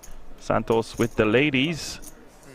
And Jack and an 8 is going to come along for the ride, so 3-way action to the flop it looks like, with 720k out there already.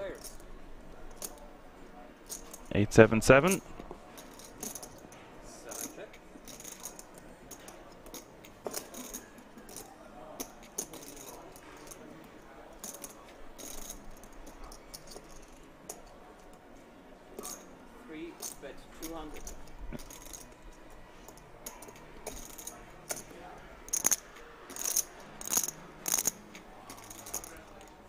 Jack gonna bet here. Wrapping around this flop nicely with the Jack, the 9 and the 6.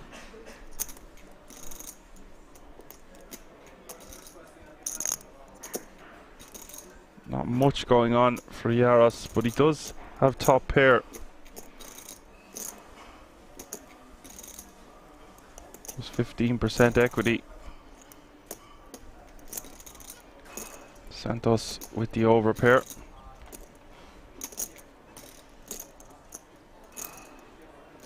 Raise 400. Looks like he wants to find out where he's at now, Alan. Yeah, he just flicks in a raise here, man. Obviously, Omar is not going anywhere with the up and down. And obviously a good shot to the nut straight with a 10 as well. Pretty decent amount of outs here in fairness. Quite the interesting raise from Jaros. Maybe he just thinks Omar's maybe getting out of line here, betting on this board. But given it was multi-way, I don't think that's going to happen that often, to be fair. So we'll see what happens here in the turn. Well, 1.5 million in the pot, 1.5 million left in Jaros's stack. Check from Jack.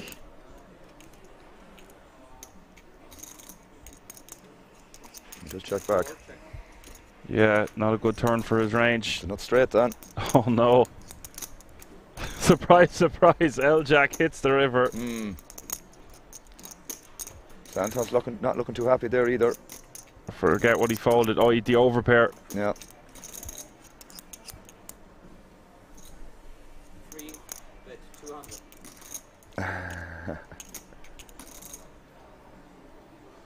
Really like this bet from Omar. Really like this bet. This guy's a wizard, Harry. I mean, and the reason why is because you cannot bet too big in this exact situation, but it can also give people rope to do something silly. Obviously Omar's not going to do anything here, so we'll see what happens here. But either way, this is a very nice bet here. You see this online a lot in a lot of spots where, you know, noted hands are a thing. That, like, you can just bet 10% pot here, where people are kind of handcuffed in some situations that they can't really raise that often, and if they do that, be very selective in what they do decide to do it with. So yeah, I mean, Jaros might find a call here, but at the same time he'd probably think he's never good with just a pair of 8s here. Well, technically 2 pair 10s and 8s. So the thing is, he could end up making a mistake here, but I think Jaros is smart enough to realise that, you know, might be unnecessary to do anything silly that he might regret. Given that, again, we've mentioned this many times, ICM is obviously a huge factor here, because Jaros is just not the shortest stack at the moment either. Well, look at the odds he's getting with 1.7 million in the pot, just 200k to call. Well, I mean, the thing is, like, Omar can have over pairs here still that he can do this with, so like his 10-8 is like probably never really that good. Omar can still do this with 7x and still get called by worse hands. Obviously he can do this with 9x, but he can do it with some nutted hands as well, from my perspective anyways. As I said, you can do this with obviously very thin value, but you can also do this with nutted hands that if somebody decides to jam here, you're protecting this range by doing the small bet on the river. Yeah, that's well said, Alan. And as I said, I see this online a lot, man. And the big difference between some people, they won't have them nutted parts of their range in this situation. That a lot of people will spaz out because they think it's not protected enough. But obviously in this case, Omar is doing that, which that's exactly why I like this the most. But as I said, Jaros, smart guy, realises that. Fantastic fold for that price though. Yeah, but as I said, bro, it makes sense because even over pairs can still value bet there. So 10-8 is really beaten very little.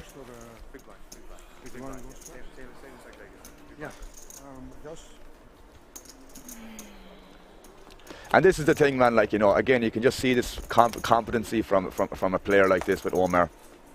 And this puts a big smile on my face. You want to keep alive?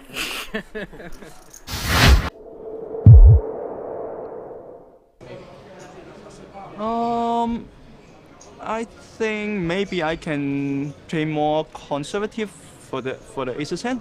Can just call, and then maybe I don't lost all of my chips. Maybe, but it's a dilemma. Yeah. I ran pretty good at the start until the middle of stage. I dropped to like 20 big buy, something like that. But I grind it back and then make the second chip leader on the final table. but now I'm a second to best. Yeah, I'm the 8th to best. So yeah, so maybe I play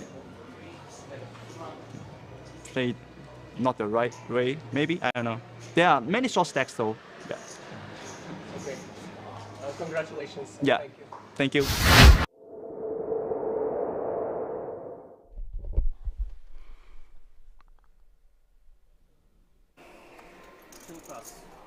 Seems like a very nice guy. Nice finish, unlucky in the end. So just, I want to let you guys know that we're going to do the second code giveaway before a possible another elimination from Israel. Or maybe I can wait for after this hand. I think maybe wait for after this hand might be a better idea. But just letting you guys know, be prepared. We'll see how this hand goes first before I make the announcement. Or before I announce the question, excuse me. Exactly. Again, hold on. You have kicker problems, my friend. KM says Yaros had a. I'll just talk about that after this hand. Israel all in with the ace 10, 8, 6. L Jack with ace king, 8 deuce, double suited. Ace is up. 4 pair. Equity in this one, 50-50. Go figure, eh?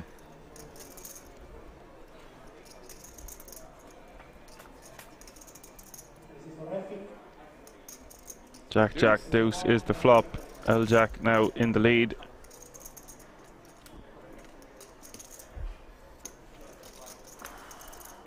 Turn is a 10. Queen, we need a queen now. Queen.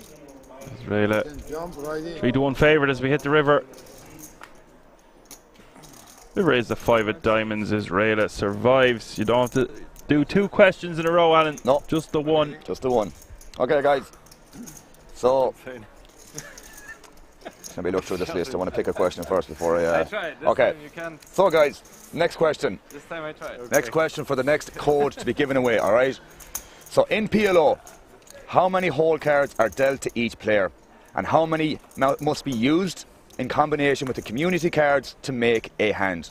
Okay? So, let me repeat the question one more time. In PLO, this is technically 2 questions, but combined into one. How many hole cards are dealt to each player? And how many must be used in combination with community cards to make a hand? That looks like KM, man. 4 and 2. GG, bye. Well played, KM. Well played. KM wins the second code of the day. Don't worry, guys. We will be giving away more codes. We still have 8 more to give away, so you guys still have a chance. But just to reiterate, you got to be first to answer. So KM and Pamu, I believe, isn't it, that won the first one? Yeah, you guys can still win more tickets, or sorry, codes, excuse me. So bear that in mind. It's the first come, first serve situation, guys. So yeah, 8 more codes to give away after each elimination. Not after each, but after one each. After each elimination, I should say. So 8 more in total.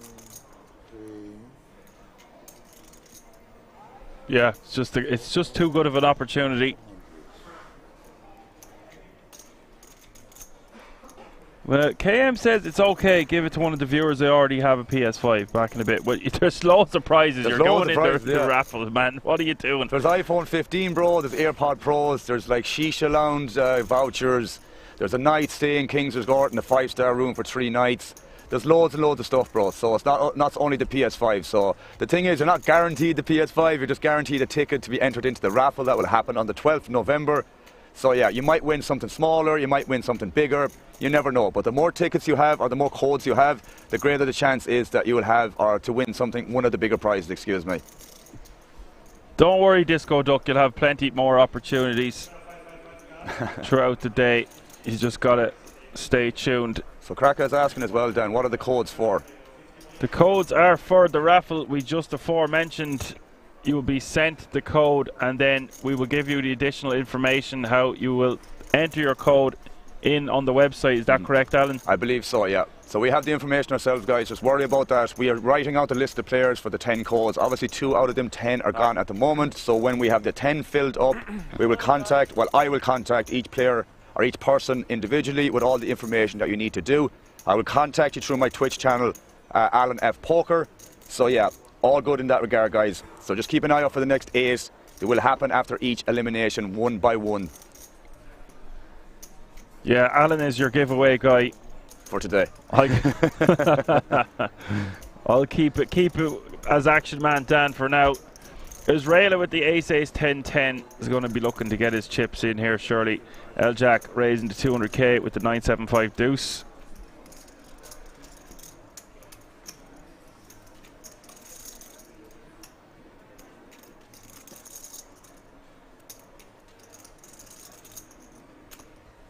It is important actually, I forgot to mention that we still have that massive sale with up to 50% off certain items in the merchandise store, which is great coming into Christmas. Yeah, we walk past that King shop every single day, guys, and some of the quality of clothing is just, I mean, I'm literally lost for words. There's one hoodie that I want to get my name on for my Twitch stream, Alan F Poker, so for sure going to be getting that done at some stage, guys, probably before we leave. Amazing clothing, guys, but yeah, definitely check out the King's shop, the website, check out some of the deals. As I said, there's still a big sale happening, a lot of reductions, some t-shirts, hoodies, you name it, check it out, as I said. And L-Jack, not much equity here, just 29%. Israela favourite to double up here to just over $1 million. The way I run. He's nearly a 3-1 favourite to do so. Although you won the last all-in. Maybe it's my turn. It's even worse now for me.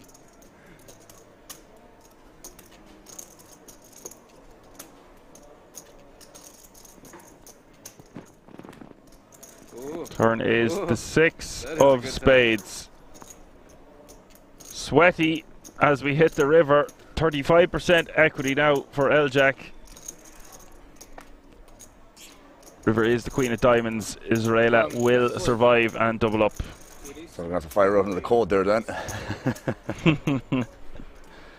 You see the difference now between Lucas winning the first event yesterday. He held in all them spots, man, or you know, he never really had to get there. He was always usually a favourite going in, you know, all in pre-flop, whatever the case may be. Yeah, he's rarely ever behind. Rarely.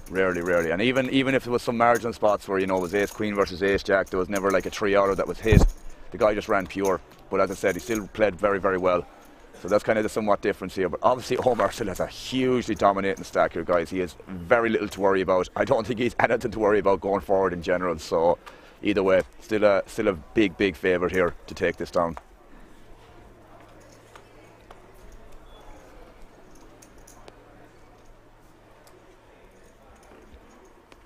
Yeah, just 150 big blinds still.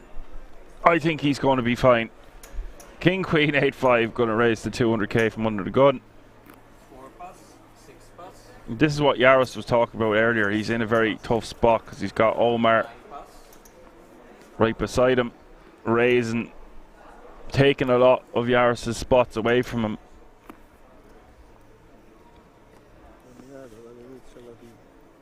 Israela, ace-10, 3 deuce, double suited.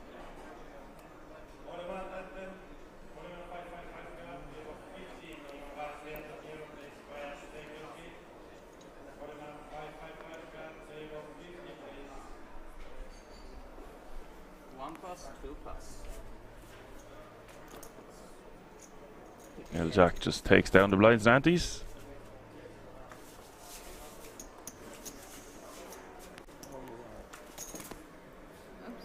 By the way, Omar L-Jack has a total live earnings of over 2 million. Yeah, not surprised. His best live cash is 1.4 million.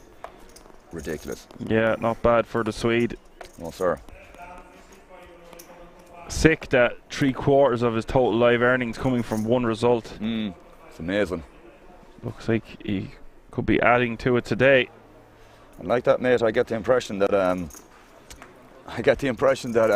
he's probably a decent cash game player too. I don't ask me why, but if he plays this well in tournaments, a lot of the time they play well at cash games too. We saw a couple of guys we met, a Belgian guy and a French dude last night, my man. And yeah, they obviously are cash game players, but you know, Lucas said he's mostly a cash game player too. But you can see how they can transition to MTTs as well. Again, I know he ran well, but at the same time, man, he's obviously more than capable of playing well also. So it's nice to be able to play both in formats and also play them very, very well also too. Yeah, all I'm hearing around the building is cash, cash, cash. Obviously, we know everything about the tournaments on the streams and stuff, but when I'm here, everyone is talking about how great the games are. Yeah. There's something for everyone in the audience, all the way from, I think it's 25, 50, 50, 100, all the way down to 2-2, I believe. Got a big spot here though, Dan. Or was it 1-3?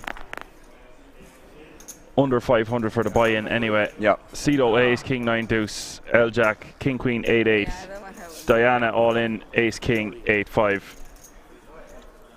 And if L jack gets lucky here. I mean, the suits are live. That's the beautiful part here. Both his hearts and spades are live here, so he's in with a good shout here. Technically, in terms of percentages, he's actually a slight favourite here, but obviously that's going to change post-flop. Yeah, he actually has the best of it going in with the double suited hand. Not dominated by, obviously, Sito is dominated by Diana's ace-5 of clubs here, so his flush draw is null and void here. 2.1 million in this pot. L jack could eliminate 2 players. Well, with flops like that. Wow. With flops oh my like God. that. 90. It's his day. It is his day. I'm going to have to fire out 2 codes, Dan, unless there's some runner stuff here. Queen. But not hearts. Not queen of hearts. Not queen of hearts. Amazing. What a run, bro. Or is the queen of diamonds. Sito. No, oh, sorry, yeah, never mind. Excuse me.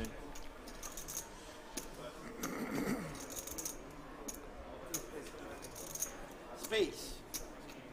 The chop in the pot here between Diana and Sito. River is the 7 of diamonds. I wasn't expecting that now after a flop of that magnitude for L jack. I mean, PLO 101 then. They both doubled? Which basically This is fucking insane, doubles up both players. I think you hear Yaros or Patrick in the background. This is effing insane, no? This is just insane. It's every my final Or is this Patrick? from one big blind finishing heads up. Maybe I'm wrong, but either way. They're all talking. This is 6.35. Sometimes you just gotta pay the man, and in this case, the woman. That's 2 small hits now. I know it's not massive, but like if he put up to 4, the difference there, that turn card, it would have been up to 14 million and eliminating 2 players at once. Yeah. Instead, doubles both of them up. Running bad. What can I say? See Diana though hanging in there, bro. Doing it for the ladies. Well, it's just a phenomenal result to her for her so far. I'm giving my best. What can I do? That's like a really good flop, right? You think? That's what I just said. How you lose after that flop? It's like almost impossible. 3 odds. Kámo, co se tady děje zase, já jsem se tam posadil, ty vole. Všichni šorti vždycky zdabili, ale jakým stylem?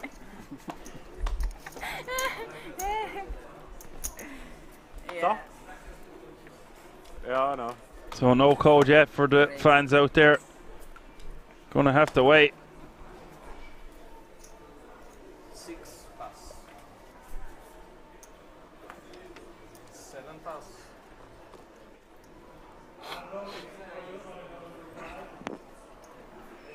And Now just she's checking done Diana's hand and mob. Believing you. Looks like she has some results. 9 bet 280. Of course. Best live cash is 30k. Total live earnings of 145. This would be a nice one to add to her resume. For sure. Regardless of the result. For some of these guys that are up a few mil, you know, 65 grand, it's loads, but they want that bracelet. Fact.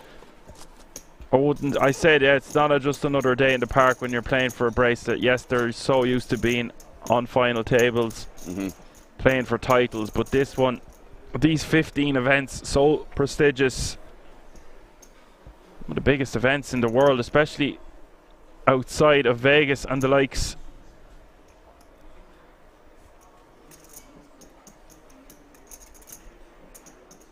Yaros, he's such an analyst of the game. I love it. He always just stares down. That bad, huh? Very engaging. Sits forward in his seat a lot.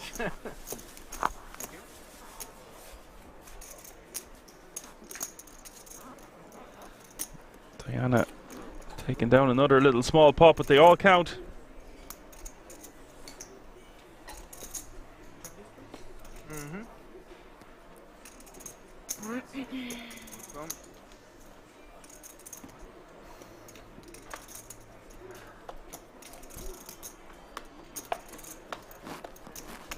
They just wanted to give you the stack.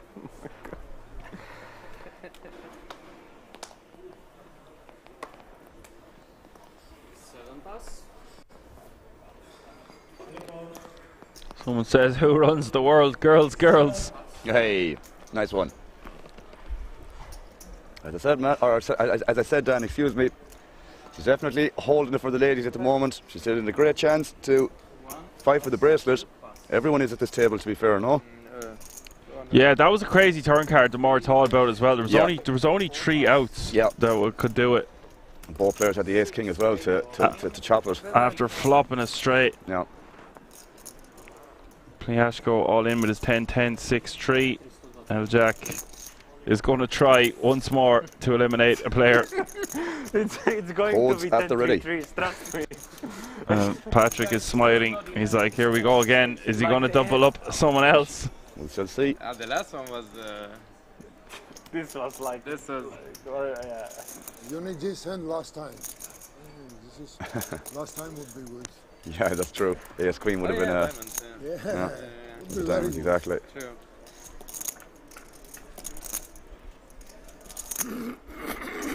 Oh, it's not King 8-3 is the flop. Bullshit.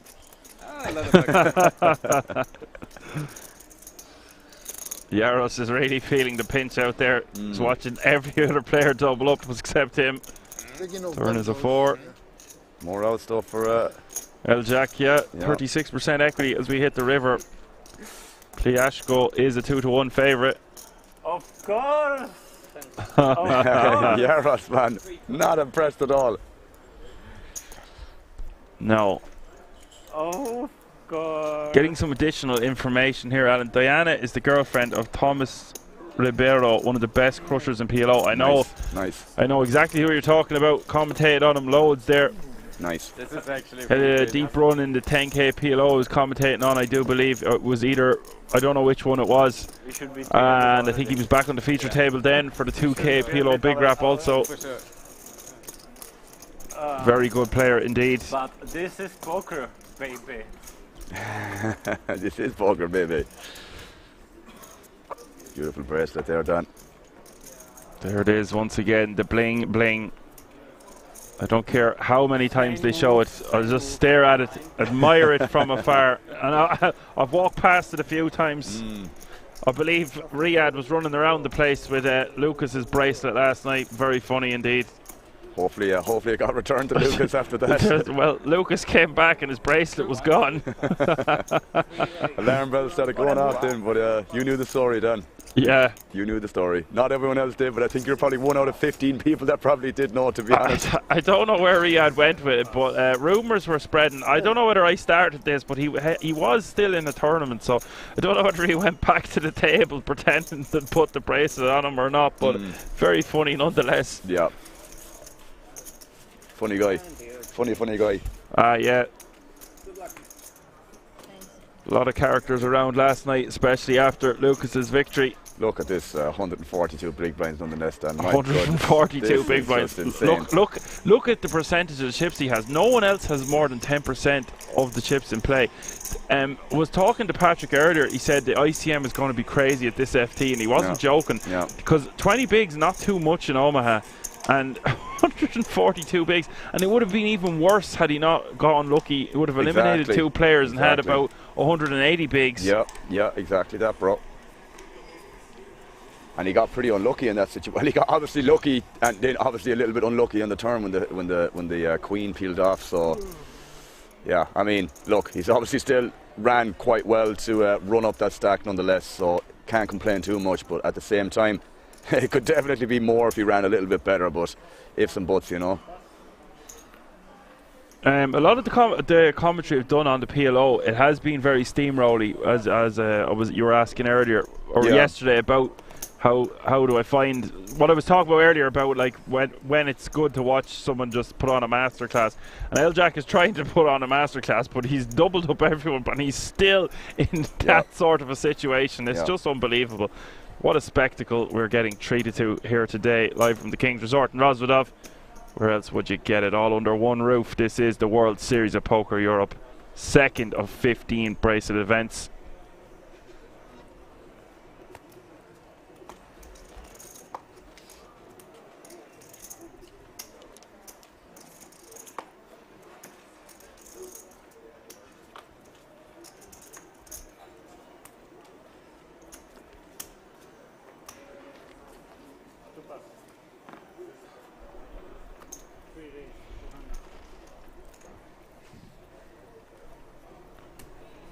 Yaros finds a hand in the hijack. It's not double suited, but it is aces. And he's got a nice ace-king suited in there. Raise in front of him. Yaros is probably going to be smart enough to not to overly invest here, but at the same time, he's probably, it's one of those hands, man, like there's shorter stacks at the table, but he's never going to be getting away from this. That much we can verify. He wants to get it in. Yeah, I don't blame him. It's hard enough to pick up aces. Well, I'm not going to say it's easier in pick up aces in Omaha than it is in Hold'em, but still, when you do get them, I don't think there's any issue just wanting to run it regardless. It's a pretty nice hand. Yeah, especially the suited ace-king. And actually the ace-3 there is nice to have for the bottom end of the wheel if that does come in also, so definitely good enough to run this. But obviously, Omar, double suited hands here, although pretty disconnected. Might be tempted to peel here with the stack size, try and knock out a player like Yaros, but he does decide to fold. Especially against L-Jack as well, you just want to get it in there. You're crazy. Yaros gas, dude. There's one for the good guys. Okay against that. Oh wow, we've got a moderator in the chat I haven't seen in a while. Light machine. Johan, my man, what's up? If you haven't heard the news, we are live from the King's Resort in Rosvedov. Myself and Alan made the trip over. They rolled out the red carpet. We're here for a full week of coverage. So if you are at King's, be sure to let us know. Indeed, my man. It'd be great to catch up, but it'd be great to even meet in person, I should say. I don't see why that shouldn't happen. So if you're available, Jay, come on in, or come on, give us a call, or give us a text. Let us know. If you're not too busy playing bridge in the evenings. I don't know if there's any bridge games around at the King's Resort at the moment, Alan. I think we're swamped with poker, but maybe we could sort something out. Wouldn't know.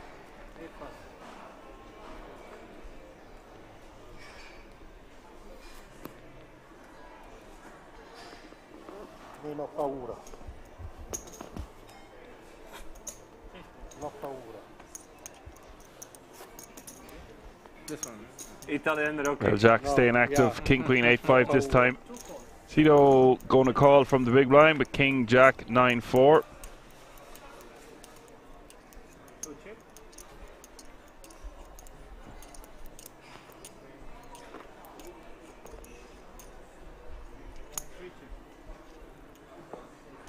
Checka, checka. Turn is the Jack of diamonds.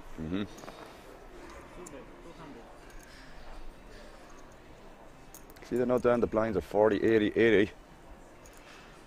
Not getting any shorter. Oh, yes, indeed. They must have went up a hand or two ago.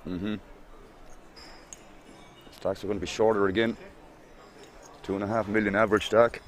Looks like we're playing about a 40-minute clock, so. Something along those lines, yeah. Cito is going to take one away from L-Jack here, it seems, unless L-Jack decides to turn his hand into a bluff, which he decides not to do. No push. Check win. Wow. Johan with the Mario emoji. Let's go. Let's go indeed, Johan. Yeah. It's Dutch, Bianco, white. No, he's so lucky. Definitely seems like a character, Mr. Cito from Italy, yeah. You didn't even get a lot of characters at the table, in fairness, no. 3 seconds. This has been really, really fun FT so far.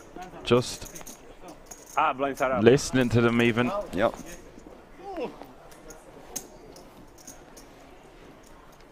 We've got another good comment in from Mal Gadsby. Said, great stream, gents. Not that often you get to see PLO. Indeed. It's not that often you get to see an FT being steamrolled at this magnitude, and even after doubling up nearly everyone at the table. This is true. This is very true.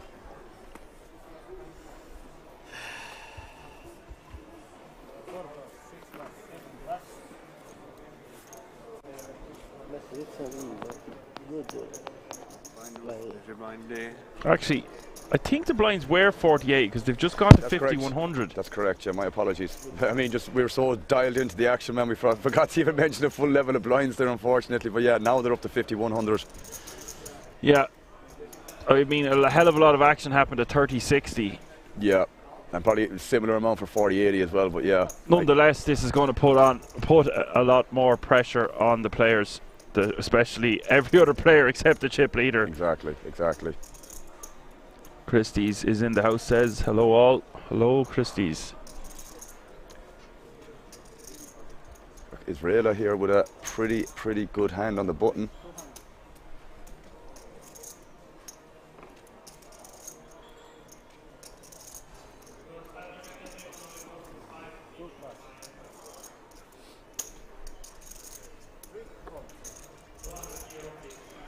He's in for a min raise. With the king, king, queen, queen. L-Jack going to call with the king 7-6-5. Flop is 10-8 deuce.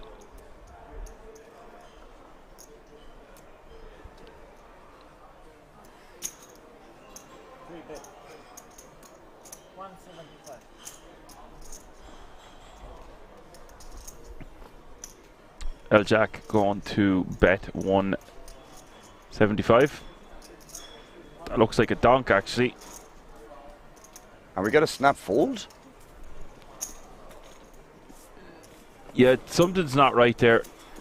He's hardly folding an overpair in that situation. That's what I'm seeing here, bro. I'm blown away by that, if that is the case. 2 overpairs. I mean, at the same time. I know you can only play one. Yeah, but it's still valid there. Like, you know, it's like kings is still going to be a call, surely there. Yeah, on 10-8 deuce when it's donked into you from the big blind, because they're going to have a lot of straight draws, flush draws. I mean, I can understand you don't have that many outs or additional equity to improve, but like, surely you, maybe he could be right there. You know, start over investing in that spot when there's ICM. When you've got Police Go here, for example, who's got on like 800k, which is what the button had the previous hand as well, which is obviously Israela. It's just, this is an awesome way to learn ICM. I know it's PLO, but it still stands the test of time in any format, right? With obviously the ICM is an extreme situation here. Omar with all the chips. So maybe the reason for folding an overpair in that situation is that you only have one pair hand, and he's pretty much never going to shut down on the turn after he leads. Well, if he picks up extra equity, he's just going to stay bombing, like, that's for sure. He might, I could maybe get behind the fold right now. It seems crazy when you see the first, but when you start kind of breaking it down in terms of like the other stack size and ICM, and like you said, Dan, this is a big, maybe we could say a prime example of how ICM has such an impact on decision making. Yeah. That goes again. I have said it a few times, but it's like at the start of the day I was like, some players are going to want this title, some players are going to try to level up and get those pay jumps, and when it's this close with every other player at the table, hold the phone. Piliasco here, oh my god, he flops the set. Yeah, good hand against that. Rambling on, missing this crazy action because Yaros with so many outs here, but not so much with Piliasco with flopping 3 kings at kings. 30% for Yaros, 1.6 million in the pot. He will be left with less than 10 bigs, 8.5 bigs if he's unsuccessful here. And for Piliasco, he needs to hold. Oh, that's unfortunate for Yaros. You still have one out. Unlucky for this guy. What can he do? Nothing is the answer. Queen of diamonds. Only card. Oh, sorry. It's a 4. I mean, not a lot you can do there, Yaros. Just an absolute ridiculous spot in a situation like this. But yeah, again, man, that's literally how tight you're supposed to be getting in stuff like that in this situation, no? Yeah, he has to play super tight. I know I've said it like 3 times, but he was talking about how he has to be so ICM aware at this FT. Yeah. And that was before Omar started shipping up significantly. So Yaros is just forced to pay the man, nothing he can do, and has to move on to the next hand. Indeed. Indeed. It's just crazy the amount of spots that we've seen people getting this in, and just like even, you know, players just staying in spots where, like, you know, 3-way all in, but like it's the equity of hands that people are getting the money in with. It's just, as we said already, man, this ICM is such a huge variable to take into account in terms of like what you have to get this in with. It has to be equity driven. Obviously that's usually the case the vast majority of the time anyways when you are going all in, but when there's money up top like this in this situation, then you have to be so selective and careful in what you do decide to go with. Yeah. You did not look your cards. One hand and it could all be over. This is one of the craziest ICM situations I've seen in a while. Yeah, but it's great to see it, bro. It's super, super educational for both the viewers and ourselves, obviously. I don't know what players are meant to stack off with in Hold'em, never mind PLO here. At times, for sure, yeah. I can see that as well. At some point, someone has to take a stand if they want to have any chance of getting a podium finish and have a stack to contend with Omar's. Right now, it's just one-way traffic. Did you look again? You look now? No, look. I believe you, yeah. I believe you.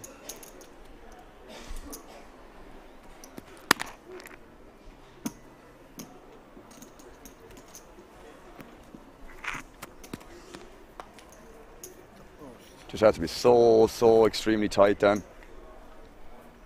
Yeah. So tight. And those blinds and antes aren't going to be getting any smaller. And that's the other thing as well, for sure, bro. They ain't going to be coming around any slower. Nope.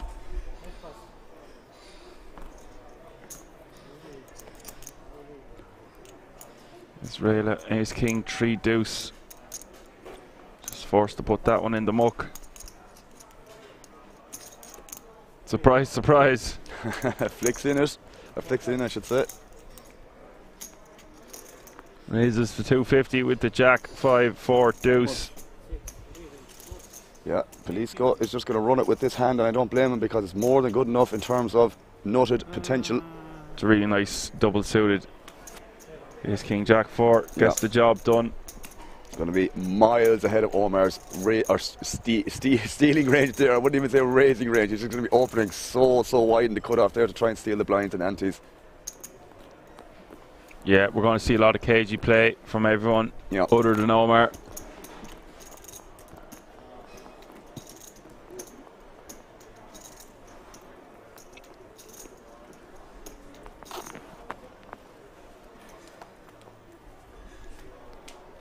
Gotta say though, bro, I'm definitely learning a lot about this situation. It's really, really nice to see it, and, you know, super grateful to be in this position to even be commentating on this, let alone being able to actually experience what the players are experiencing, battling like, you know, 7, 8, 9 handed, whatever the case may be, for a bracelet and X amount up top. Such an amazing opportunity for these players. It's fantastic that we can see the cards. They're out there. It's a joy and a privilege because I don't think a lot of them know what to do with a lot of their ranges in this dynamic. Yeah. You're not supposed to for a lot of the time. It's very unique, yeah. Yeah. Omar with the aces this time though. And a lot of these players will be super accomplished cash games for PLO. That's usually where they get the drive to play the tournaments. Yep. So they mightn't be used to this ICM scenario in, I wouldn't say in the slightest. There's obviously people texting them or telling them certain things. Okay. And here we have another all in. I go take him as well. I know this story already.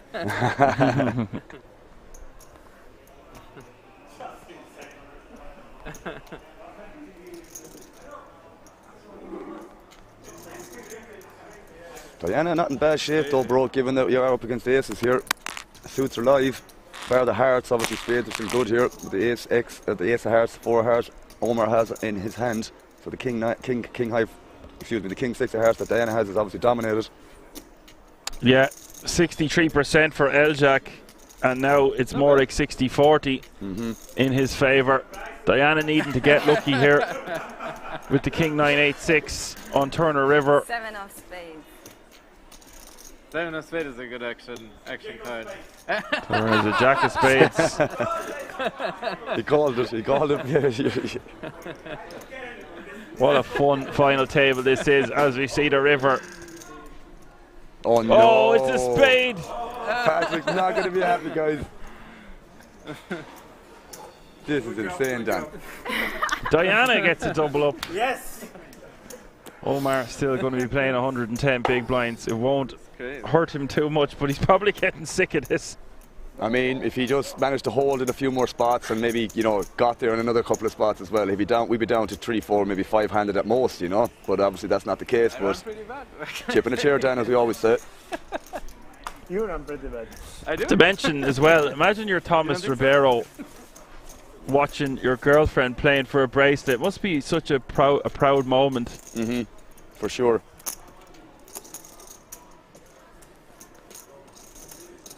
Not many relationships out there where you're probably discussing ranges with your spouse on a daily basis. Yeah. It's really nice to see. I like these stories for sure. Definitely an interesting situation, no doubt.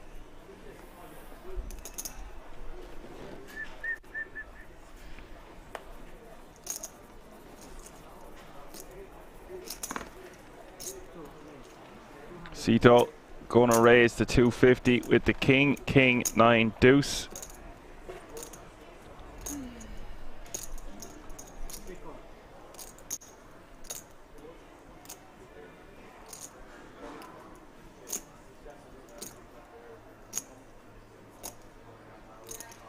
Jack gonna call with the 4-4-3-3 double suited. Yaros with ace queen 7-5 double suited. And he's going to call. We've got action.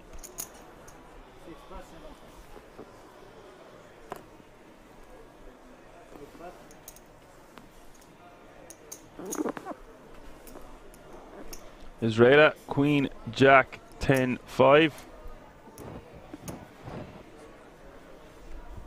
Kissing my camera. A lot of hearts in his hand though. A lot of hearts. Too many hearts. Too many. Too much of a stack to call. Lets it go. Three-way action to the flop.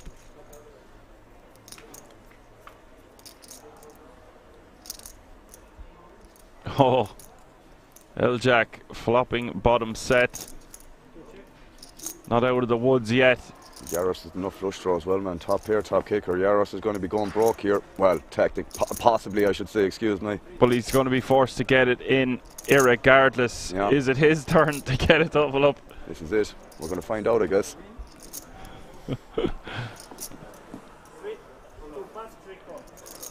I'm surprised he hasn't spoke yet. Oh no. He gets very animated, doesn't he? Funny, very funny to see. 60-40 in L-Jack's favour. Patrick Yaros at risk. 2 million in this pot.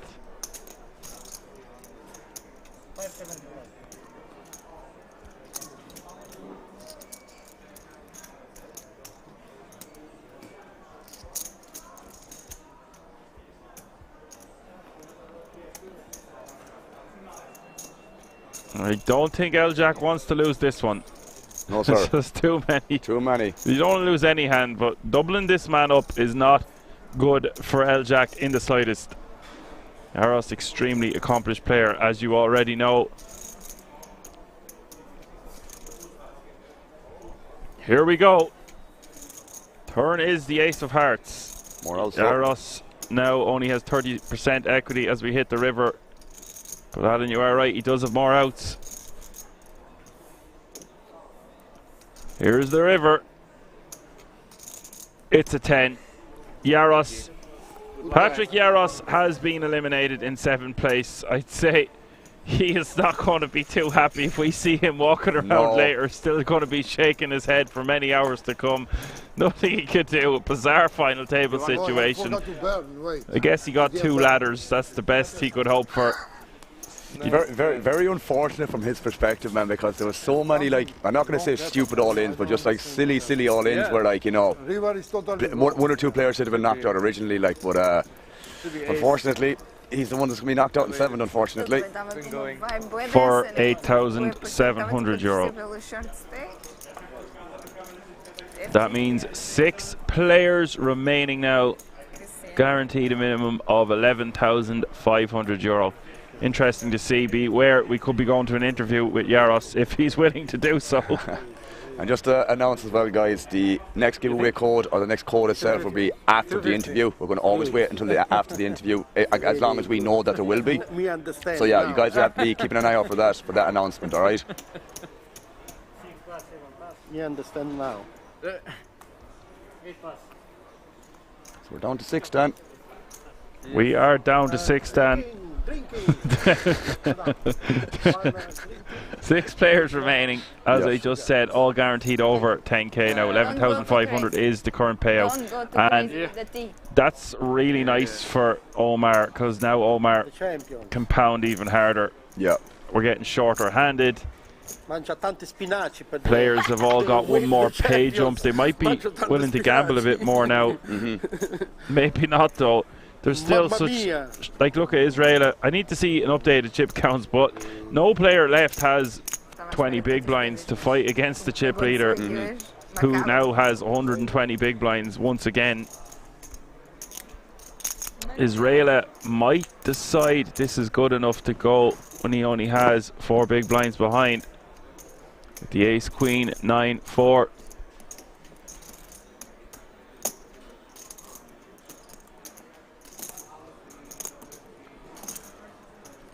And it is double suited. I think this might be good enough, Alan. What do you think? I can see where you're coming from. I mean, any suited wheel here is going to be a call, I think.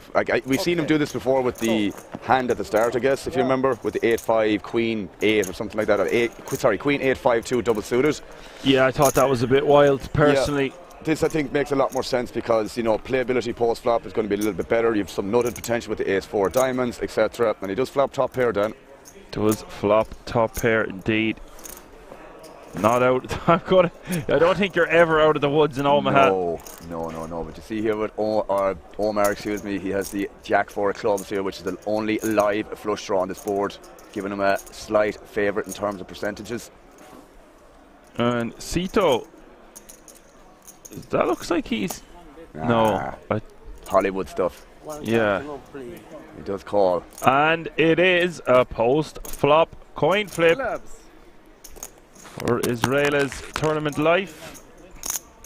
190. Good luck, Israel. That's all I'd say.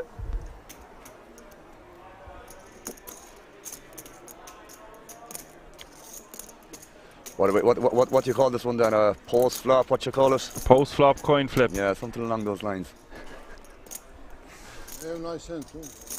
We're down to 5 players then. The club comes. Last time aces as well. Yeah. Yes. 4, yeah. 3, 3, He's got a lot of outs. Let's see what happens here. 1.2 million in the middle. Ooh, and there's the king of diamonds. More outs. More outs for El Jack now. 42% equity as we hit the river. Australia in the lead.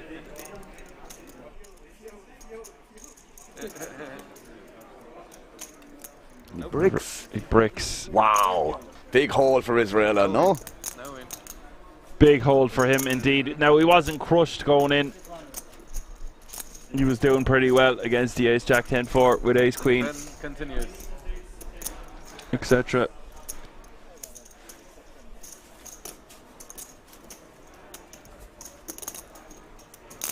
Omar, does he want to double anyone else up? But see, this is it, man. Like, you know, 1 or 2 double ups like that, man. Oh, my apologies. No, I lost with not flash draw against top set, not flash draw and gut shot. Like these 2 hands was like obvious, but unlucky was like how everything goes on this final. Yeah, I think. Yeah, short stacks keep doubling all the time, and then yeah, I became short also, and then I get in like pretty good flop for me. Yeah. Actually, it's very interesting because I didn't expect like 500 PLO can be like that much fun.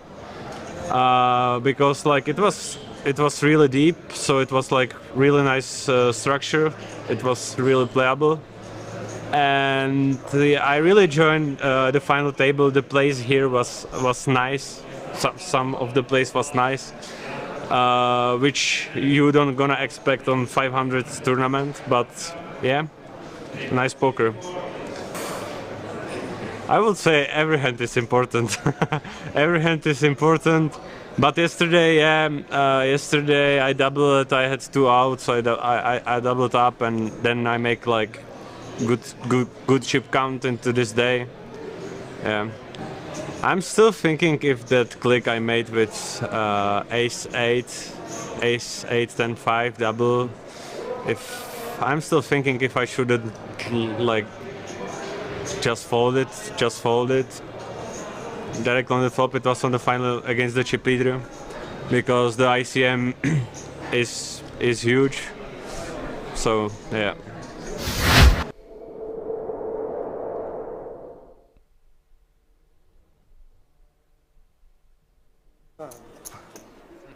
Yeah, quality interview there from Patrick Yaros. Nothing he could do. Sure, we will be seeing him on the feature table felt very soon. So guys, I'm gonna give you guys another question. I'm just looking through the list that I've organised. So I think this is an interesting one, slightly a little bit more difficult, but I think it's not extremely out of line either. But so this is elimination number 3, Dan, isn't it? That's correct. Yeah, so it's code number 3, guys, and here is the question. So listen up.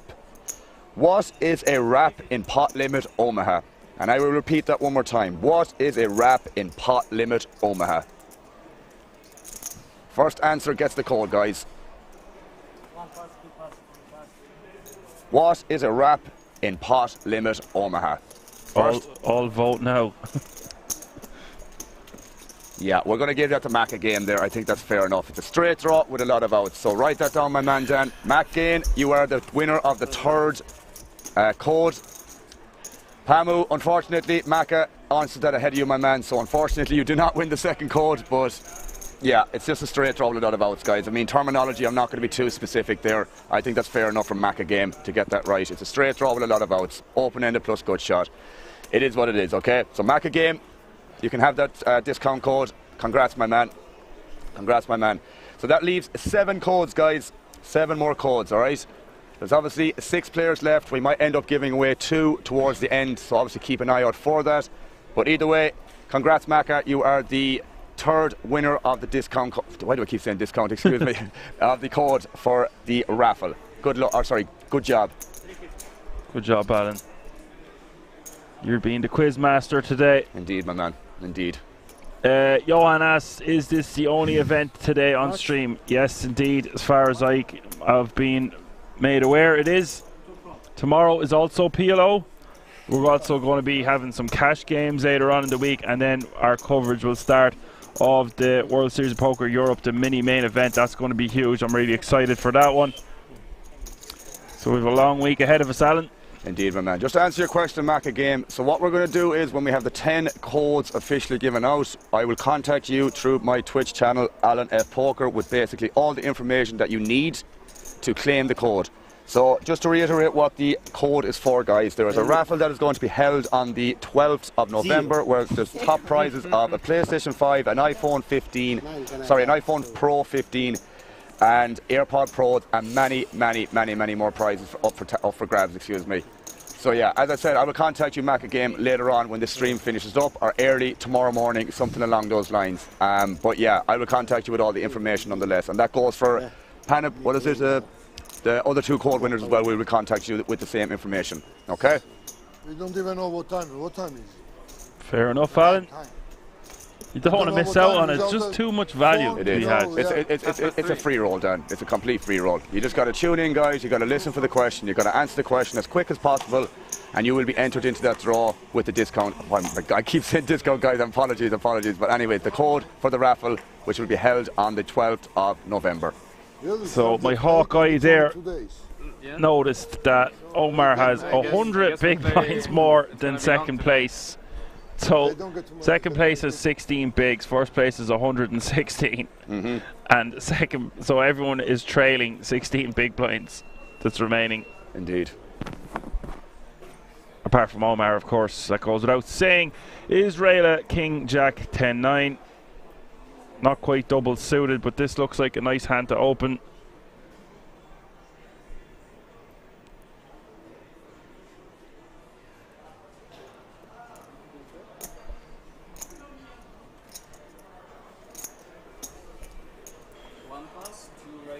He decides to let it go. Understandable given the dynamic. Cito is going to raise with Queen 6-4. Santos calling with Ace Jack 4-4. Double suited.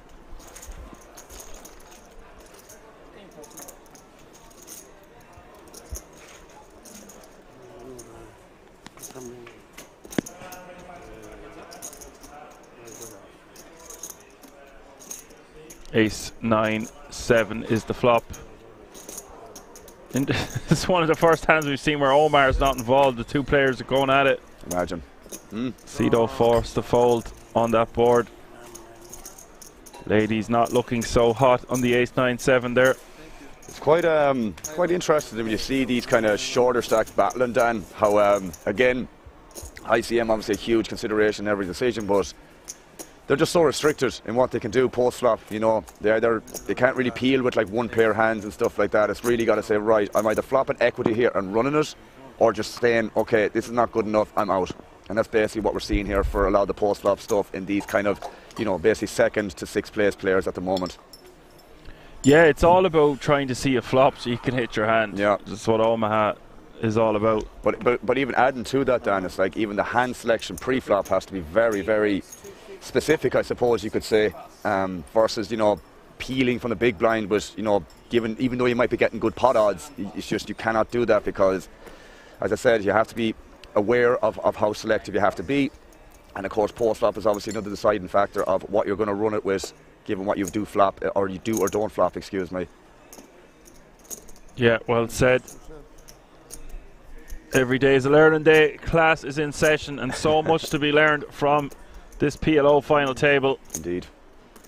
Fans seem to be loving it in the chat. I know I'm loving this, learning a lot from it. As you said yourself a few moments ago, the same thing. Ace 8-7-3 is going to call for 150k additional from the big blind. Surprise, surprise, L-Jack in the mix here. Ace 9-8 deuce. It's a nice flop for the chip leader.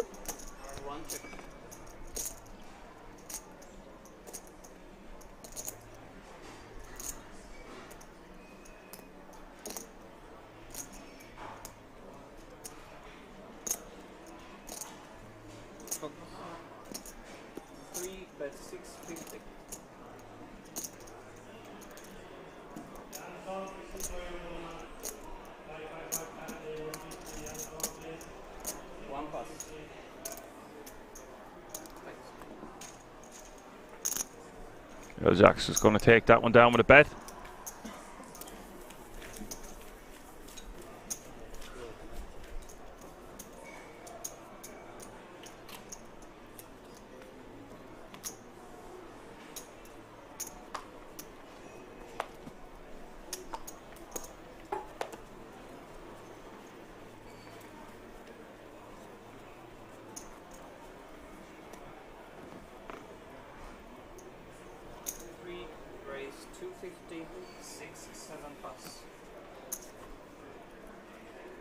Double suited here for the chip leader.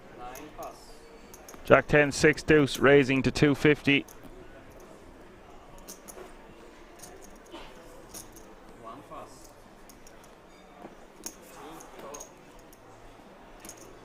Cito going to see a flop here with Jack 3, 3 deuce, double suited. Just pop behind for Cito. King 4 deuce is the flop.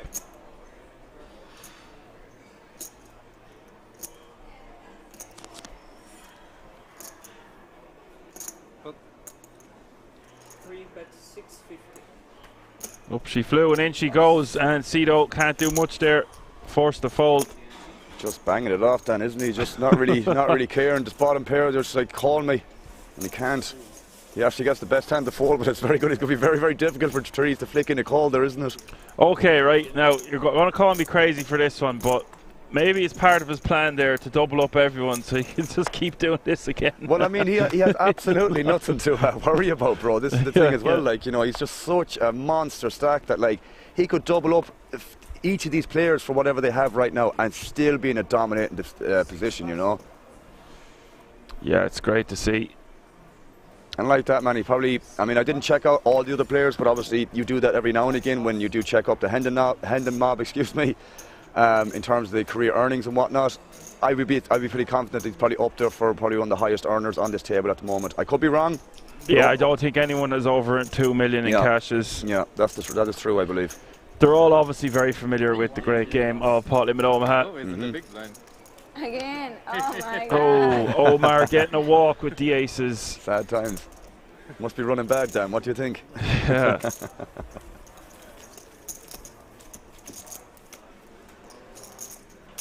Players just have to be so patient when a situation like this occurs. Like, look at the next payout there from 6th to 5th is about 4 grand and just gets bigger from there. Yeah, it's a lot on the line here, bro. And don't forget, we're playing for a bracelet here as well. This is like even more kind of credentials to add to somebody's CV for poker, if that's what you want to call it. But either way, it's a lot to play for. But Santos here with a beautiful looking at aces and tens, single suit, or not even a single suit aces with the, ace 10 of diamonds, I should say. Excuse me. Yeah, he's just going to make a pot here. 1, 2, 3, pass.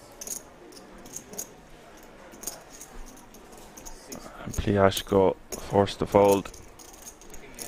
Kind of annoying in that situation, Santos, for Santos, I should say, because if he was in the big blind as an example, obviously Omar would be raising there a lot of the time, where he would have just sort of potted and, you know, made a little bit more, but unfortunately nobody behind picked up any sort of hand that's playable against the raise from Santos.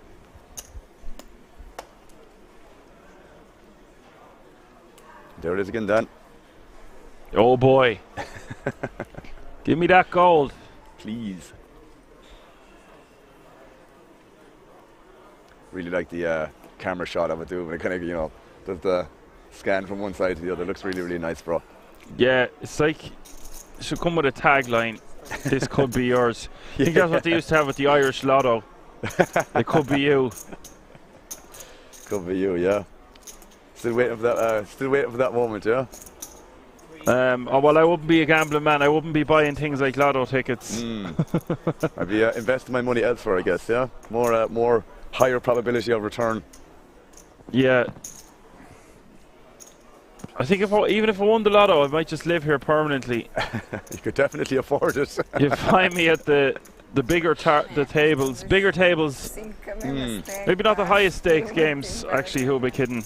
Who am I kidding? You mightn't last long. Yeah. You have a lot of millions to lose. Like, you'll be back buying lotto tickets the following week.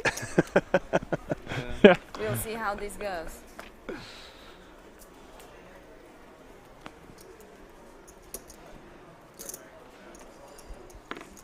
Poker is one of the most skilled lotteries in the world. True that. Don't like being called a lottery, but you get through some of these fields. Yeah, you definitely need some elements of luck, man, but at the same time you definitely know what the hell you're doing as well. I mean, obviously, if you're an inexperienced player in these ICM spots, that's like, there's no luck involved there. That's just like lack of knowledge, lack of skill, etc. So you do need to be studying these sort of spots, because if you're not, you're going to be punting a lot of EV or chip EV, as you like to say, Dan, and also just money in general. Yeah, I don't know. I won the Sunday Storm years ago, about a decade ago now. Not quite a decade, but 31,297 entries in that $11 buy-in, about 28k for first. And I was like, oh, I'm not allowed to get lucky now for the rest of my life when I win something like this. Got a good spot here for Diana. Yeah, meanwhile, back at the ranch here, Diana with the aces. It's going to be a three-way all-in, Dan. Yeah, because Pliashko with the double suited Queen, 9, 7. Cito Oh, I don't know what he's meant to do here, Adam, because he could easily get a pay jump. I don't know. There's just too much money out there. Man, even if he flicks in a call here, what's those? I mean, is Pliasco in the same situation that he has to call? I mean, this is a really... This is fun. This is a really screwed up stop. Here. I mean, I don't think he can. He's got a call off there. Yeah. 3-way all in here, guys. Don't ask us what's going on here. It's going to be difficult to see. Going to be difficult for the dealer if it somehow ever gets chopped in a certain direction or split 2 ways, whatever the case may be. Good luck, guys. Guys and girls. Guys and girls. Good luck all in. Pliasco can eliminate both of these players. 7-4. 7-4. And if he gets unlucky, he could get 2. 5-6-3. He still has 100k left. Yeah, so he's safe. He's safe, yeah. He's safe. He can't be eliminated. 5-6-3. Sisto is the main guy at risk, I suppose, here, isn't he? Oh, this is such a big hand for this tournament with 6 players remaining. Yeah. 2 kings is your best choice. Yeah, 2 kings. Because there will be no diamonds. No diamonds. What a spot here for Diana as well. Yeah. That's true. Has the diamonds dominated from Pliasco as well, so that's really, really nice to have. Obviously, Pliasco's Queen 7 of clubs is live, so at least one of the flush draws is live, as I mentioned. But 5-5-3 is the flop. What a beautiful flop for Diana. It's a great start. Yeah, well, I mean, Sito has a good shot here down as well for a 6. But obviously, Diana has one of those 6s as well. So less outs. Turn is the 7. Some more outs for Sito here. Yeah.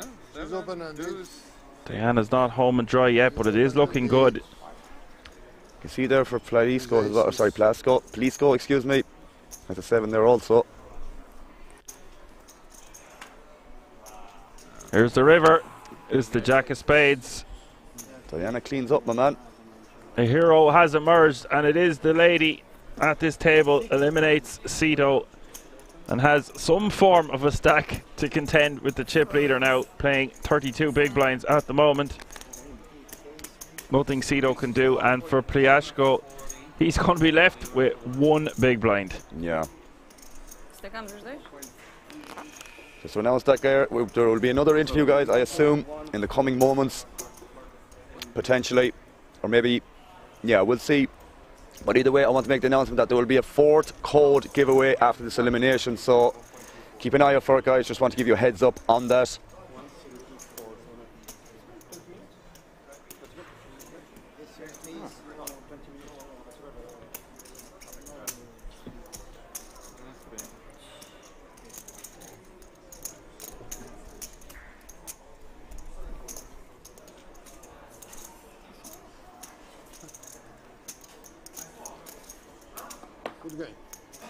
GG Sito. He will take home €11,500 for his efforts. Instead of going like from unlucky, sir. Well played, sir. Commiserations and congratulations. Biggest stack, second biggest stack, then next one. That means the minimum payout now, Alan, is 15.5 grand. We started, right? So it's not you, but second place guy passed. Yeah. Then third place guy back. Then fourth place guy. All short stacks, double up. Forget your stack. Yeah. Big stacks, except you bust. Yeah.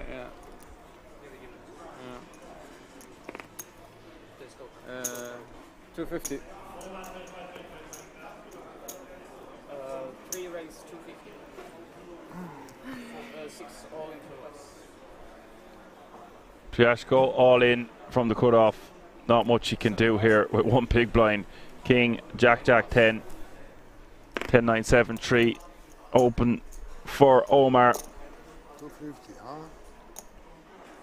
I have to look. Must look.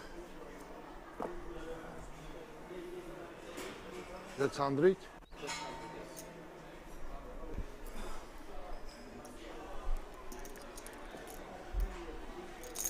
Might have to be forking out 2 codes in a few moments then. What do you think?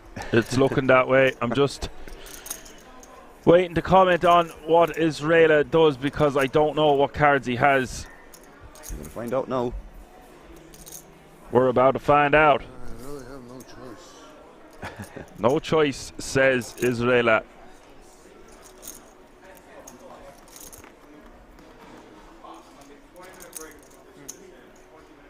20 minutes. King get 7 our 5 phones 5. Yeah.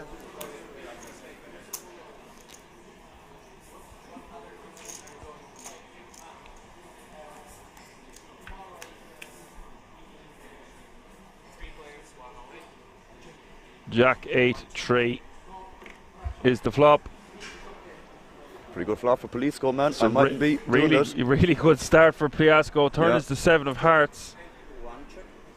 And look what that's done. It's given a straight. Oh, wow. To Omar. You flop a set of Jeffries. You've done everything you can. Okay, you only had one big blind to start, but very unlucky on this turn card.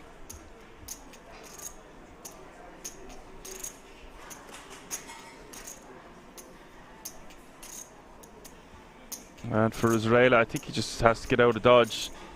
I think so too. Bye-bye. And now Omar set to eliminate Pliasco in 5th place. Pliasco just 21% equity as we hit the river.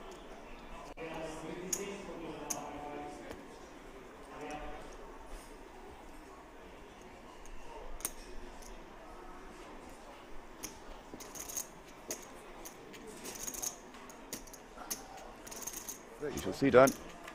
River is the 4 of clubs. Oh, what the? Omar has eliminated another player, and it looks like that is going to be our last hand before the break. So we'll be giving away those codes after the break. Yeah. Alan, seems fair. Yeah. Seems better to do. Yeah, I was just going to say that, Dan. So just bear that in mind, guys. We'll have 2 codes to give away after this break, which I believe is 18 minutes. So we will be back after that time. So here, don't go anywhere, and we really mean it this Yeah, time, yeah. because you could miss out on one of those codes and miss out on the opportunity to win yourself a PlayStation 5, an AirPods, the iPhone Pro 15, and a lot of other prizes. Exactly. That's exactly. I should have let the giveaway to you. Give the giveaway to you. Alan. I'm Right. rinsing and repeating that. bro. Okay, we gotta go. We're on break. We'll be right back.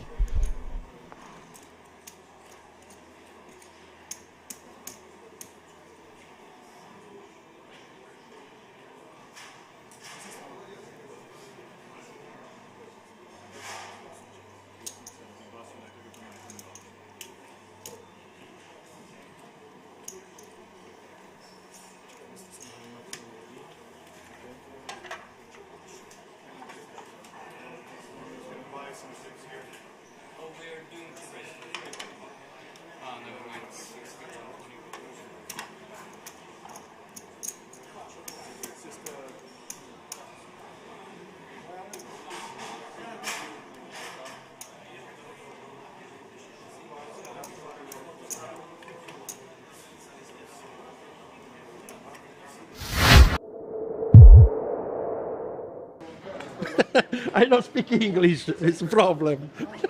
How was the tournament? Did you finish or you?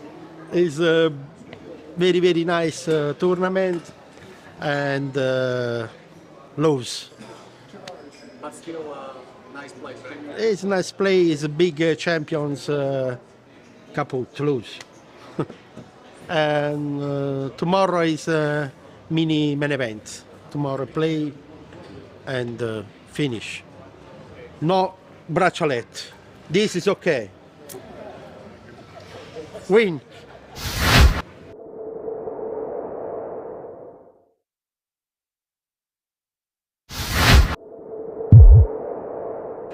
Before that, I have a good hand, double suited queens. I 3-bet, but person behind me find aces. So, classic. It's going very well on first day. And second day, I always was short stack. So just some patience and luck and same style in final table.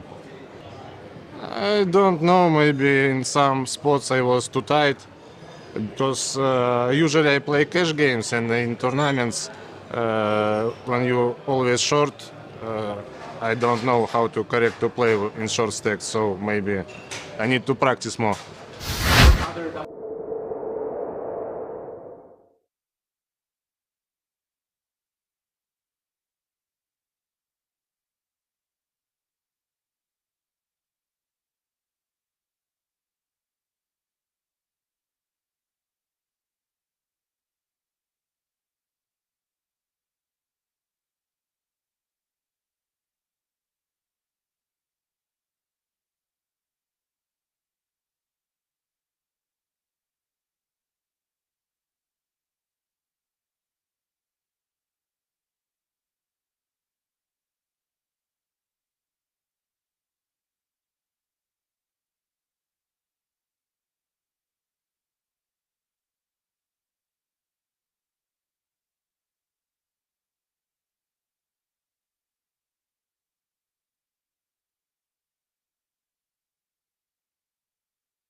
That's the issue I have. And you know something, Dan? I know it's hands that don't have the best equity on the turn, but like you can always put the pressure on the 9x. You can get flush draws to fold. You can even put pressure on the 10x that you can bet jam or bet in general on that ace as well, because that's going to put 10x in a hell of a spot, literally just in painful spot.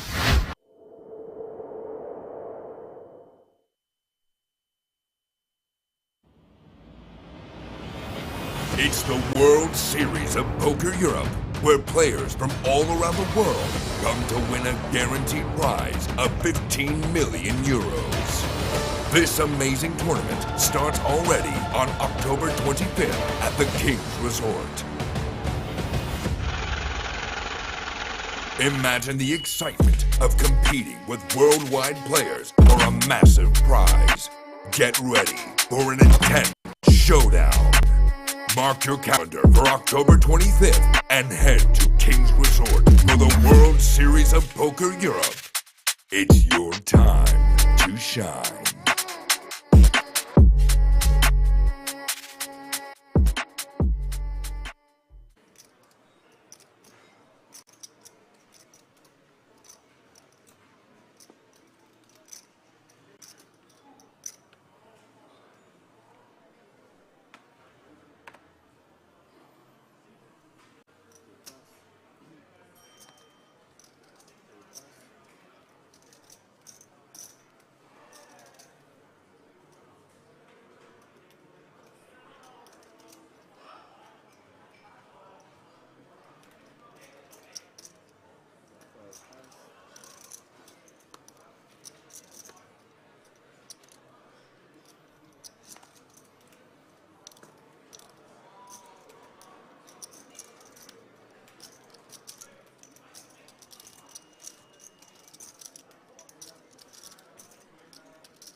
High 40. 540.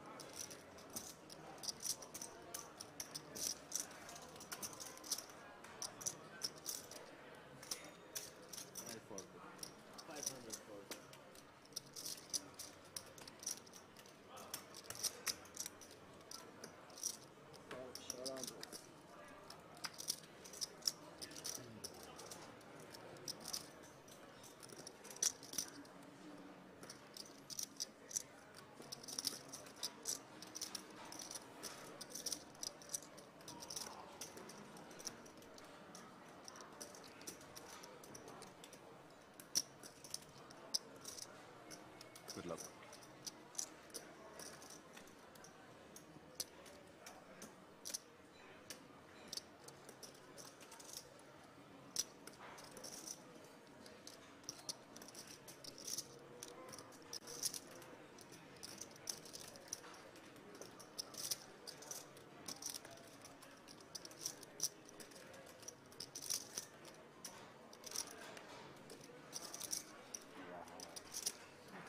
Straight flush? Straight first draw. It's crazy. Straight first draw. Full house. Eight of spades. What's straight flush? Seven of spades. Seven of spades, I say 7. I stay calm, baby. You get champagne from the casino. Yeah. You have a spade? Yeah, but he has straight flush. Oh oui, oh. Ouais, j'ai pas vu. T'as pas vu la 4 flush? Non. Fait mal la 4 flush. Never easy. Et je te jure, je me dis, ouais, il joue pas le 7 de pique. Il joue tout, lui. Il joue des foules, il joue des couleurs. Sorbet. Wow. I don't want to fly. I stay to see that this comes straight, I hope.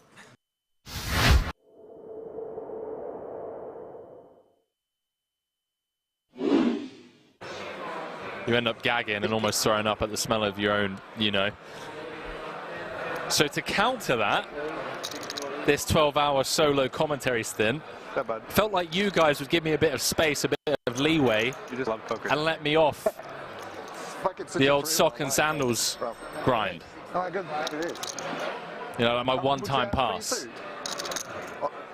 Bamlam saying never an excuse. Boots saying agree, sock and sandals is brutal. All right, chat. Okay. But apart from that, I'm all good. Issues with our central nervous system, but other than that. Celebson saying getting paid millions for it. Millions. All right, chat. All right. Okay, no more socks and sandals. I see how it is. So we jump back into this. Button open from Nikki P. Deep with the 3-bet out the small with the queens. This could be a chip lead pot, ladies and gentlemen. 5 seconds. Orpin has woken up with ace queen O in the big. Button v small blind v big blind.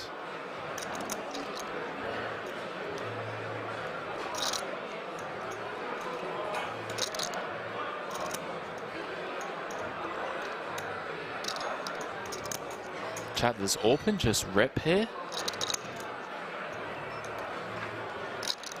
For 33 bigs. Oh, wow. Oh, boy. 3.1 million from Orpin. The cold 4 out of the big. Sean Deeb looking for bracelet number 4. In a great spot to either just pick up this 5.6 in the middle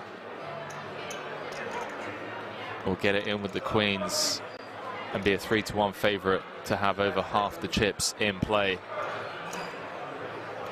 Hand number 102. Nail biting stuff here. Can't fault Orpin for 4-betting out of the big.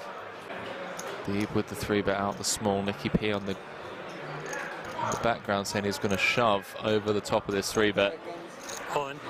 Does announce all in. And Orpin with a snap fold. Sean Deeb picks up a monster pot without even having to sweat 5. Up to 14 million in chips. It's history about to be made here.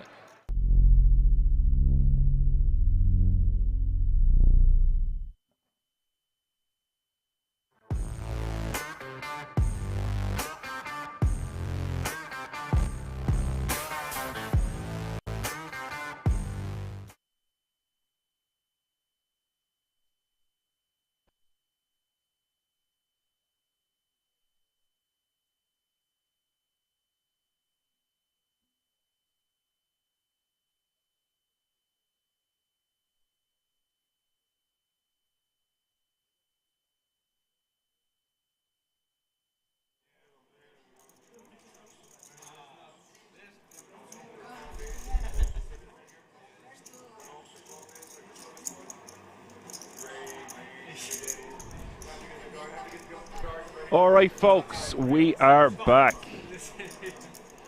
for more Pot Limit Omaha 8 Max final table action. 4 players remaining. Guys, we're going to be a little bit more quicker giving out these codes as well. So I know we're just back after the break, but there's been 2 eliminations before that, so we want to get through these before we lose track. So people in the chat, in which poker variant is it more common to see big hands, Texas Hold'em or PLO? Let me repeat that question, guys. First come, first serve, so get on board with this. In which poker variant is it more common to see big hands, Texas Hold'em or PLO? Macca Game is at it again. Mr. Macca Game is going to be getting 2 codes. Congrats, my man. Don't worry, guys, we're going to be doing one very swiftly again. I'm just going to run through these questions. So Macca Game is down for code number 4. Let me just look through the questions I've organised here, guys. Give me one moment. So, another basic question, guys, but a question nonetheless. So listen up. Can a PLO hand end before all the community cards are dealt? I will repeat. Can a PLO hand end before all the community cards are dealt? First come, first serve. Barney Nuts. You are the man. Good man, Barney. Good man, Barney. You are the winner, sir. Oh no, wait, I apologise. No, it can end. Cannon, my apologies. So I actually am wrong. Tis Julian 29. You were the first yes after that. My apologies, Barney. I got that mixed up.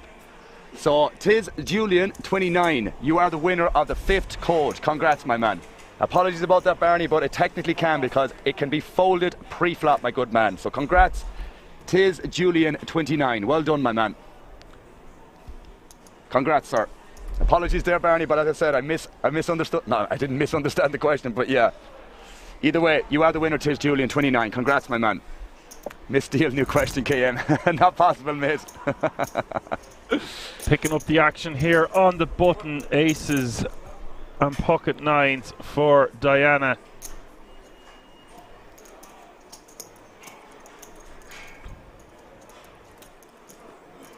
She's going to raise to 420. Blinds have gone up. Small blind is 60k. Big blind 120k with 120k. Running big blind ante, that's 60, 120, 120. Just to answer Tiz Julian's question, Darren, if you don't mind, before I interrupt you.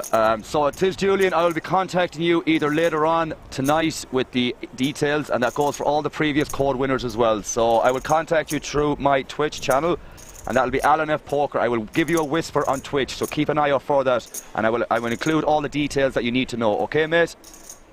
Congrats again, my man. Okay, so Queens 5 and a deuce for El Jack on the ace 8-4. Omar playing 13 million behind is going to call 500k here to see a turn. Turn is the 7 of hearts.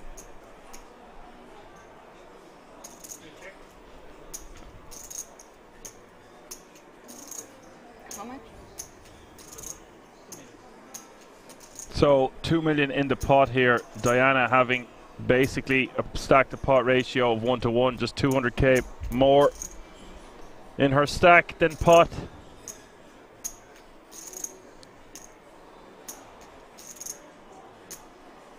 What do you think here, Alan? Do you go for the full pot? I mean, it's getting dicey enough though. There's going to be a lot of bad rivers. Yeah, and this is the thing. There's still some hands that Omar can still call on the turn here that obviously Diana is very far ahead of. Obviously some two pairs, some pair plus draw, flush draws, etc. So I definitely like betting that turn there. I don't think there's any reason not to bet that turn, even though you obviously block top pair extremely heavily. There is a lot of other hands that can still call on the turn there. As I said, the pair plus draw, the flush draws, a lot of stuff still going on in that turn, Dan. So for sure, I am betting aces on the turn there like she did. So well done, Diana. I'm pretty sure she bet pot, yeah, just leaving herself at 200k behind. So virtually on all in, yeah. All in. Yeah, fair enough. Yeah, they're saying some people are seeing their answer before others in the chat.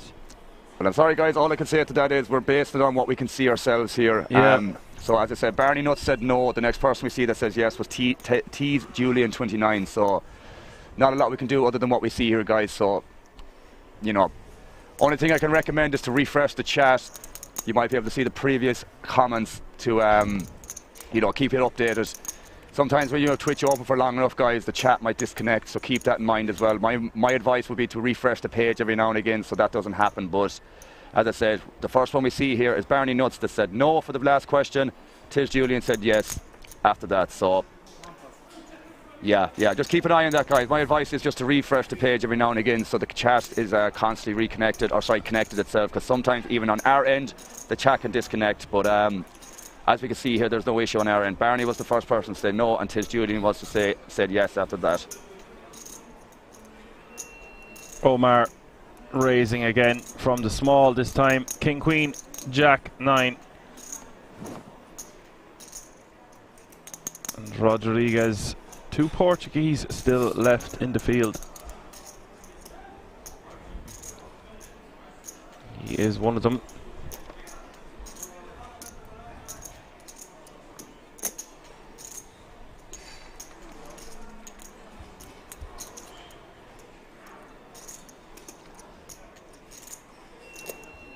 I believe that's Santos though, not Rodriguez. Yeah, there might be a graphic error there.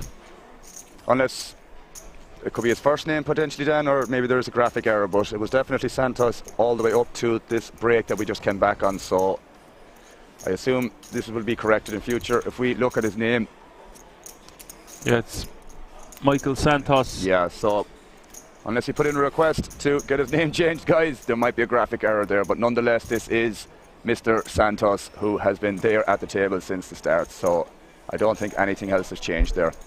He is going to call for an additional 240k with the ace 7-6-5, regardless of what his name is. King 9 deuce is the flop. I mean, can Omar like not hit a flop here? Good shot, straight flush draw. Top pair, top two pair. Man can do no wrong right now, Dan. What do you think? It's hard for him to miss. Hard for him to miss. We have to remember now, he did double up about 5 or 6 players at this final table. True. And he didn't have it. He's had it all his own way to have a stack of this magnitude, but he did lose a lot of small pots. But it just shows how much chips he's had. You said it many times before the break that like it didn't affect him too much, even though he doubled up basically everyone at the final table.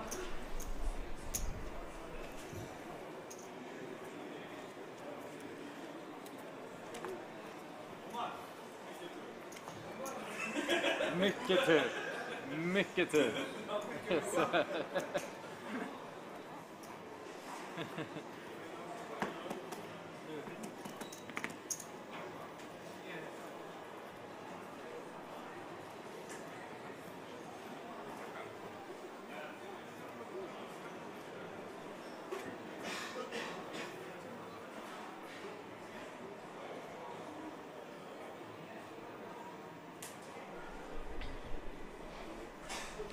Um, 8-8-4 deuce here for Israela.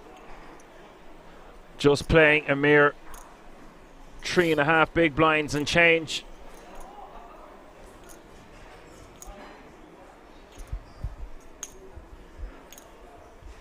How much is the pot? 415.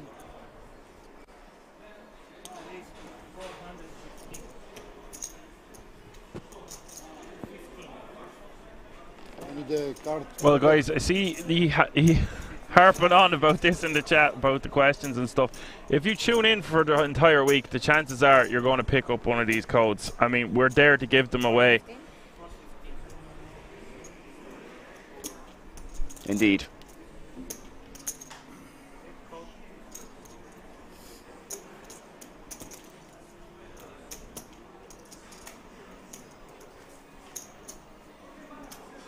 Diana is going to call for 295. Strange, I had exactly 420, right? Exactly pot.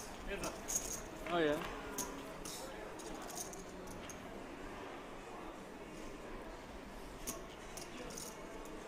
$10-8-3 is the flop. Set for Israela. Just like that, Dan. We're all in here by the looks of it. There's an all in the call. Just 5k remaining. Just a 9. And Diana needing to get lucky here. Just 11% equity, or Israela will double up. First 3, then 9.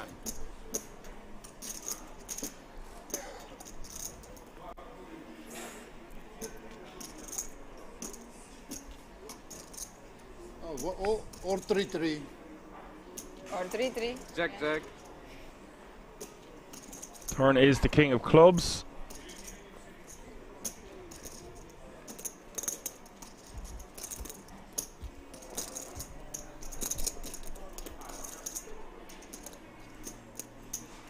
And here's the river. River is the 10 of clubs. So Israela will double up, playing close to 10 big blinds now. We got the clock. Yes. He's been like this all day, Dan, in fairness to Israela. Got to credit him too, just keeping his head above the water, trying to get as much pay jumps and whatever else that he's been doing. Yeah, they're all doing what they can. Exactly. Omar looking unstoppable.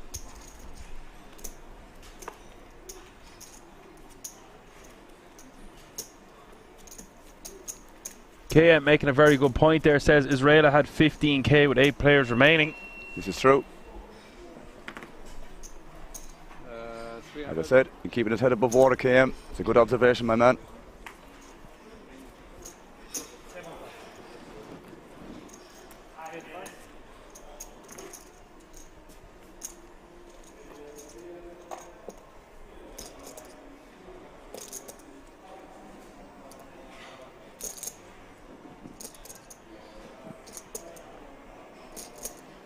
And Omar raising with the ace 10-7-3 is just going to take down the blinds and antes.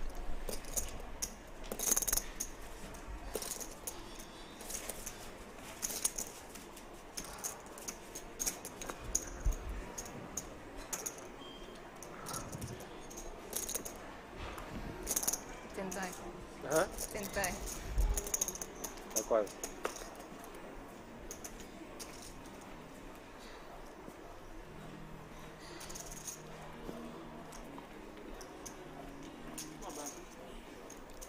So many short stacks here, Dan. It's just crazy. Yeah, they're hampered again. We keep saying the same thing, but that's just the way it is. It is. True.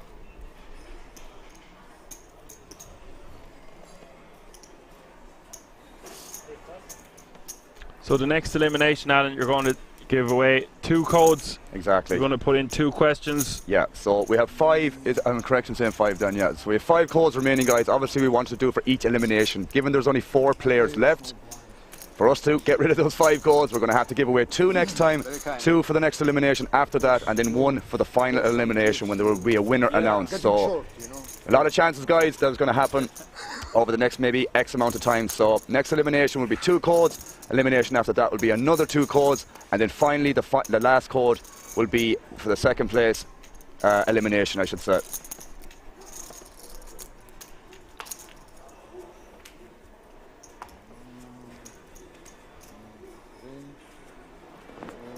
Yeah, look at the pay jumps as well are just so severe. 4 players remaining, all guaranteed a minimum of €21,000. Nearly a 10 grand difference between 4th and 3rd. They just get huge from there. First prize, €65,900.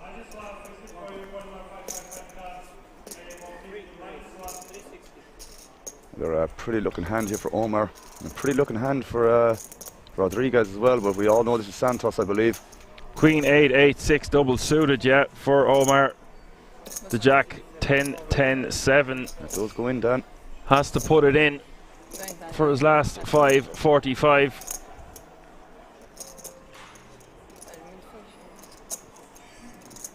$1.2 million in the pot, and Rodriguez with the best of it here, a 2-1 favourite.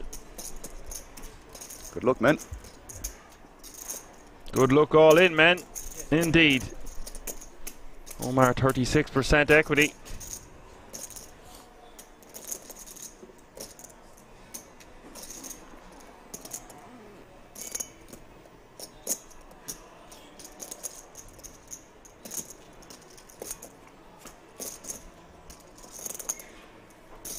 Queen 9-5 is the flop. Action enough, Dan. What you reckon? Well, it's a 3-1 favourite here for Omar to eliminate Santos in 4th place. Yes. Turn is the 6 of hearts. He's down to just 12% equity as we hit the river.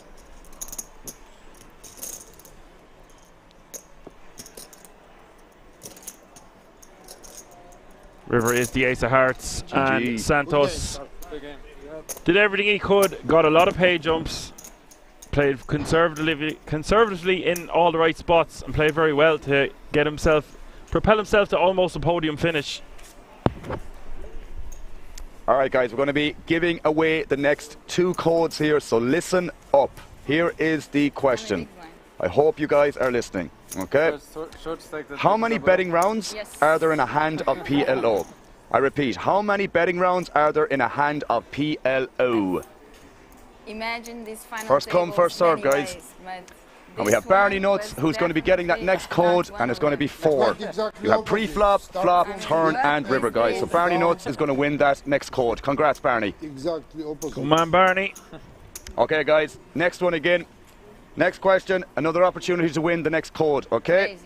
In PLO, are players allowed to bet any amount they want at any time?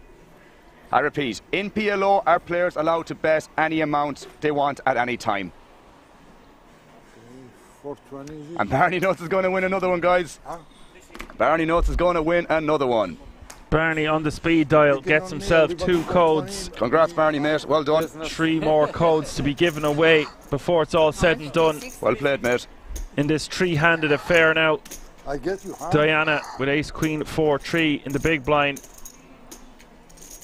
Israela with the king 10 9 7. 300 more there.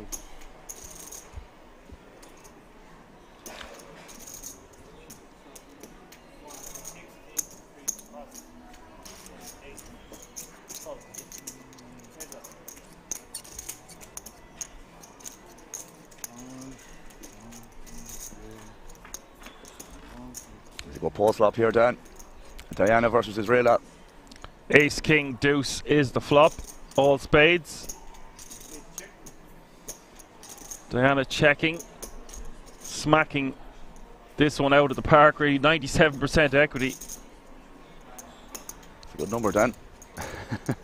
It's not quite 100, Alan, but it'll do. Pretty goddamn close, bro. And for Israela, he's not going to like this board. But he only has 360k behind.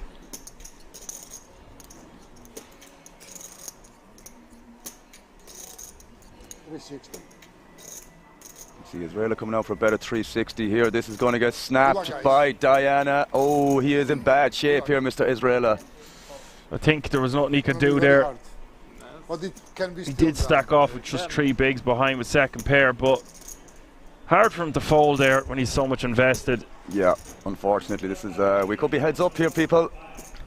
And bear in mind, guys, if we do go heads up, there will be another 2 codes, but we will see how this board runs out nonetheless. Let's see what happens. Good call. Good call, he says. I was thinking about it.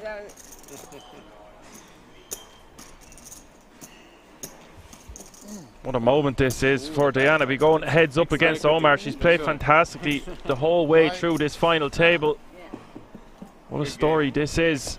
Turn is the 4 of hearts. River is the jack of clubs. Israela eliminated in 3rd place. Will take home. Thank you. Nearly €30,000 for his efforts.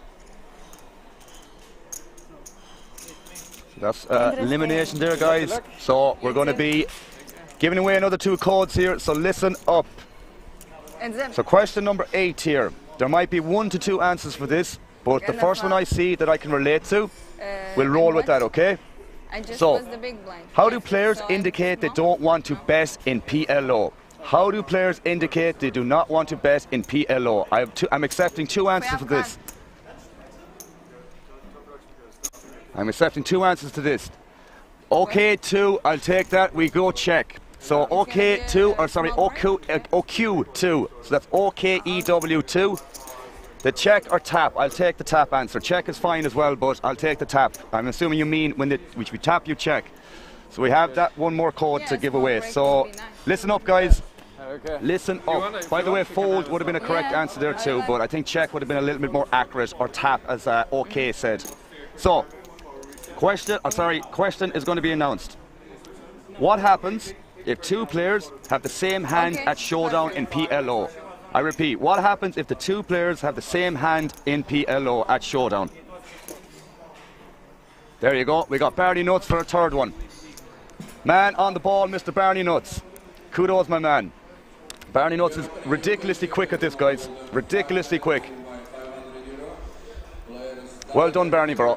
Congrats, my man. You have won 3 codes. You have won 3 codes, my man. Congrats, sir. Maca Game said he's lagging. Unfortunately, bro, there's not a lot we can do about that. This is what we kind of see from our end here. I see Barney is just very, very quick. Barney has been training for this his entire life, KM says. Good man, Barney. 3 codes. Well done, sir. Well done, sir. So bear in mind, guys, we have 1 more code to give away here. We will be back with inside 5 minutes. 5 minutes thereabouts for the heads-up battle, playing for over 65 grand for the winner, and of course that all-important bracelet for the World Series of Poker Europe.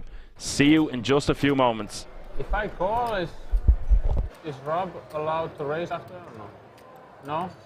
If he makes it, how much?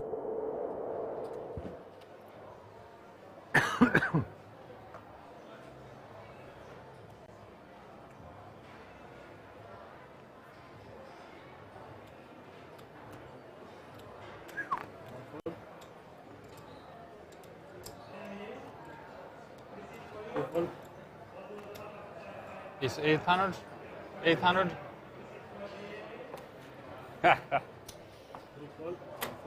This time you try, yeah?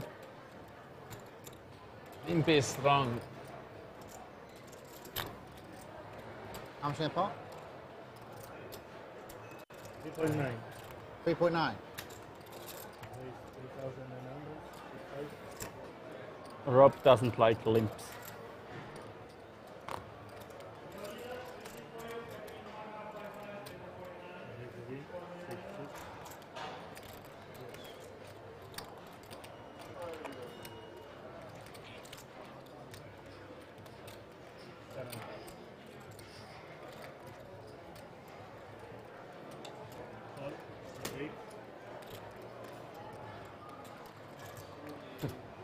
If I call, is Rob allowed to raise after or no?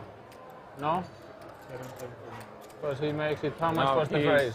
I am. He is it. Was 38? Because of 100, it's not 39.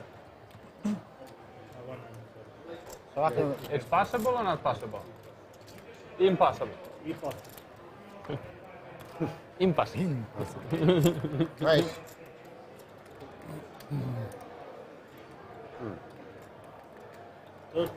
I wanted to play.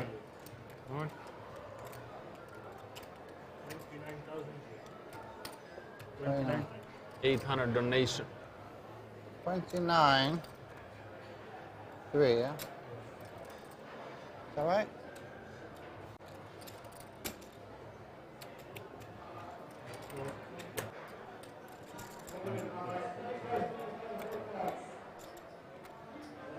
Oh.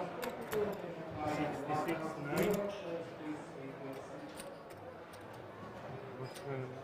66, 9.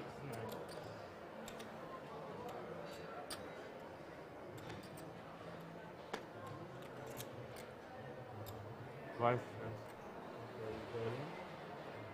Oh, yeah. Five.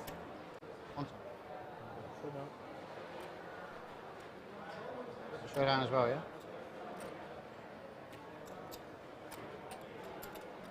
Oh, you got the nut flush draw. Good luck. Is that one?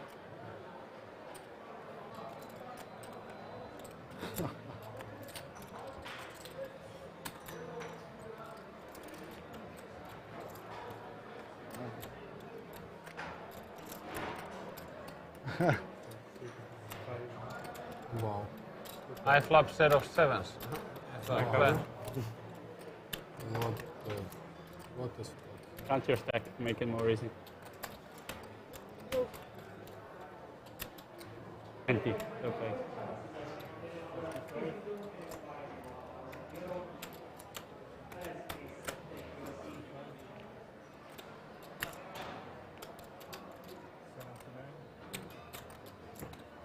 You don't need to count. We have more. So we have more. Want to make now a Numen for the screen. What about this? Okay, This as well, yeah? nice.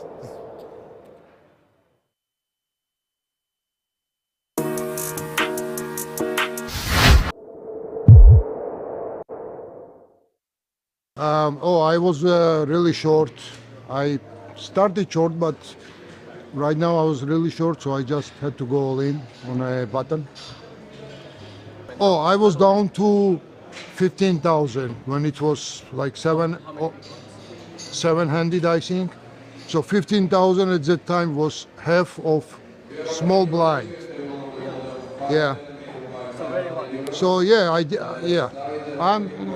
I have to be happy with third place. Yeah. So many mistakes. Yes. No.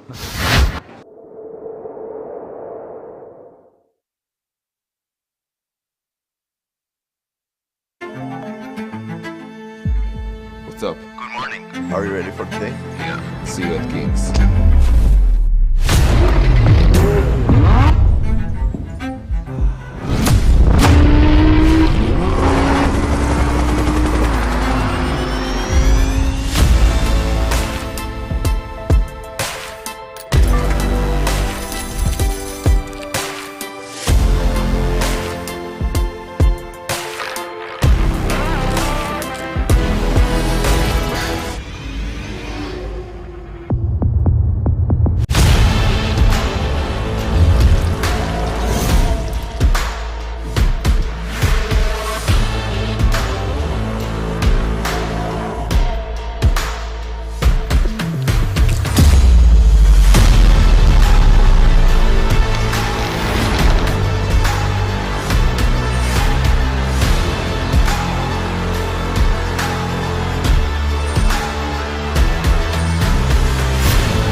Not bad for a Tuesday afternoon. This heads-up battle is about to commence. Diana up against it, but clearly showing she is capable and worthy of a title of this magnitude. A massive score for her already, but she has got a mountain to climb here, trying to beat Omar. Heads up, there is a significant difference in the chip stacks, and Omar, yes, he doubled up nearly every player at this final table, but he's still in pole position to take down this title. I'm excited for this one, Alan. Let's see what Diana can do. Yeah. She's got the love and support of her boyfriend standing behind her. A very aggressive player, Thomas Ribeiro. It's great to see. Would be such a good story. Yeah, very, very excited with this, bro. And like that, it's such a real amazing thing to see. It just doesn't happen enough where you see a female on a heads-up situation there battling for a bracelet. You know, best of luck to Diana and also best of luck to Omar, but at the same time, he's in a dominant chip lead here, so, you know, she's a lot to fight for here, a lot at stake. I don't doubt her one bit, but yeah, going to be difficult to come back from this. In saying that, 36 big blinds here, bro. Plenty of play here, but as we've seen numerous times here, chips can fly when you're playing heads-up in general, let alone when you're playing heads-up with 4 cards. Going to be could be a quick one. We'll find out either way. We're about to find out. He does have 3/4 of all the chips in play. Both players have secured a minimum of €40,700. An awesome score for a Tuesday. But playing for the first prize and the title, the bracelet, €65,900 for the winner. Let's go. Diana is playing 4.2 million against the 13 million of Omar.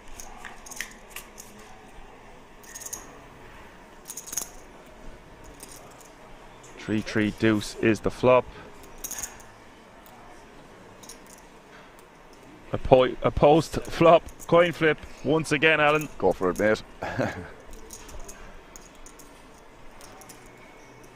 Check, turns his jack of hearts. Time to start betting if you're Omar. 175.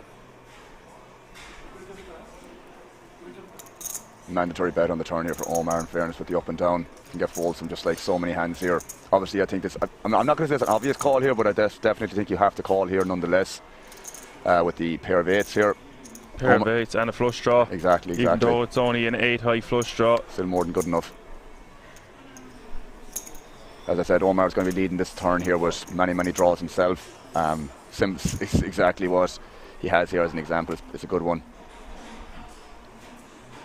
And she has got the check mark on that 7 of spades river.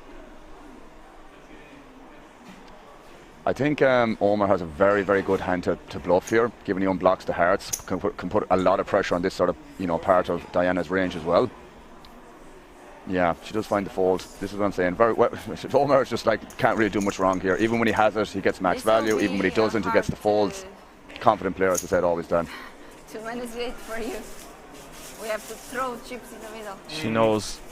She knows. She knows what she's up against. But what I always say about these heads-up battles, one double up and it changes things drastically. Suddenly you're looking at 8 million playing around 10-ish. So he's 14, so we'll be getting close to even chips. This is the thing, Dan. A lot can change at that point. 300. 7 doesn't change much. Bird says that it's that she should be calling with the 8s. It did seem like she folded very quickly. Yeah, didn't give it much deliberation. I agree, Bird. You know, there's a couple of things that she could have stopped and thought about there. You know, as I said, Omar is going to be leading that turn there pretty aggressively, especially with hands like that where it's a mandatory bet, given he unblocks hearts as well. So would have liked to see her think about it a little bit longer, yeah. And look at this, they both flop flushes. Wow. And heads up, Dan, I think this is a pretty unique situation here, so we'll see how this is panned out.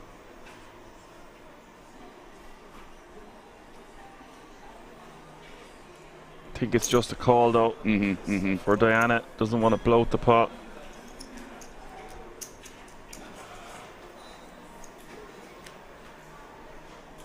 Turn is the 10 of hearts.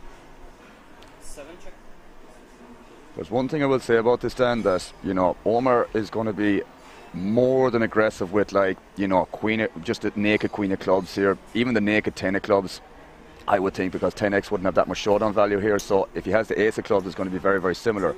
He's going to find the bet line in these kind of monotone textures as well. So I would not be surprised if Diana ends up calling this down, but he's really putting the foot to the pedal here with the queen 8 of clubs. I was about to say he's betting 1 million.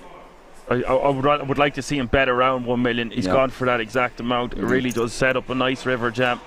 It's quite polar indeed, mate, and that's why I'm thinking if he has the queen of clubs or the ace of clubs here, he's going to pick the exact same size. And so again, Omar just can't do any wrong here, man. He's just targeting that range. Of course, it's very unlucky for Diana to pick up a flush as well, or to have a flush heads up, especially when you have 3 clubs in your hand already. It's going to be very unlikely that he has any of them. But yeah, it's going to be a tough spot on the river here for Diana.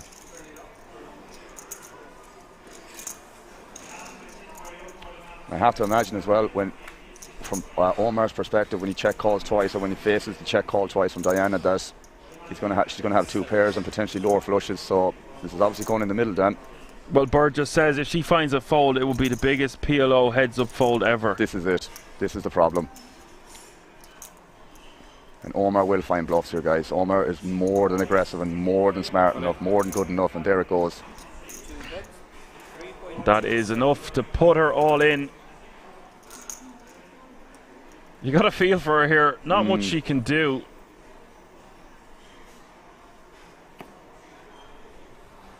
Call. Wow, that's she does it, guys. call it off, and that is it. Omar coming, yo. He has just defeated this entire table.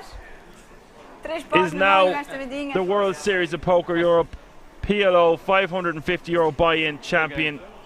This was fast. Unlucky to Diana. Rigged flop. She played really well to get a podium finish there. For sure. Guys, we might be caught for time here, so I want to get this last code out of the way if you don't mind. So yeah, we'll just get this code out of the way. The final code giveaway, guys. The final code giveaway. So listen up, guys, for this final question. So the question is, for the last code, guys, what does the term rainbow flop mean in PLO? What does the term rainbow flop mean in PLO? First come, first serve, guys. What does the term rainbow flop mean in PLO? And Mac game, we'll give it to you, bro. Well, the thing is, KM did say 3 different suits. I think that's a little bit more accurate. What do you think, Dan? So I'll leave that up to you.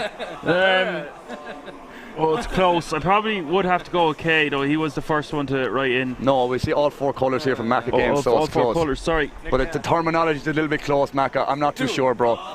I'll leave it to you, Dan. Well, K...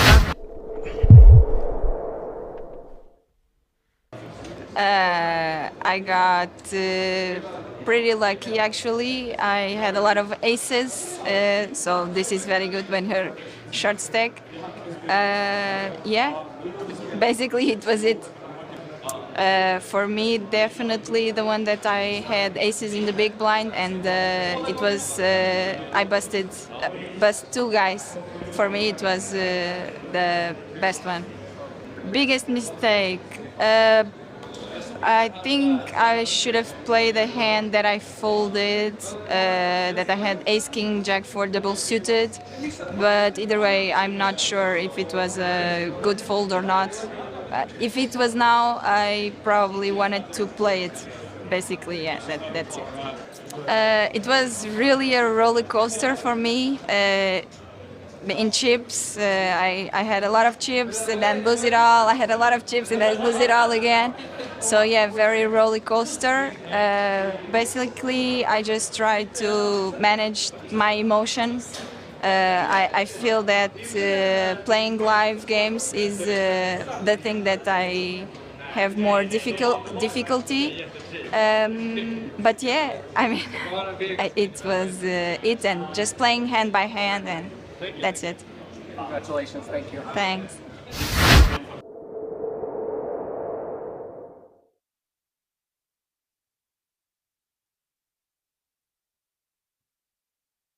Exakt likadan ut. Nej. De var det back in the Det är day. jättecheap alltså. Det är skrot. Det är bara Vegas main event bracelet som är... We are going to say our goodbyes. We have crowned yet another champion at the King's Resort live from Rosvedov. We will be back in the booth tomorrow. Tomorrow is the 2K PLO, and I'm very excited for that one. We got loads and loads of explosive action there. For now, we're going to say our goodbyes. Catch me if you can. I've been Action Man Dan. I'm Alan Finn, guys. Over and out. Peace, peace, peace. Jag kommer säkert ta en kvart eller något här. Thank you.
So I've got here last year's main event champion, grabbing another bracelet. How does it feel? Feels great. Feels very, very good. This time I was really going for more the bracelet than the money. The money is obviously still nice, but yeah, no, it feels really good. Feels really good. How was the journey to get this? I mean, I had a really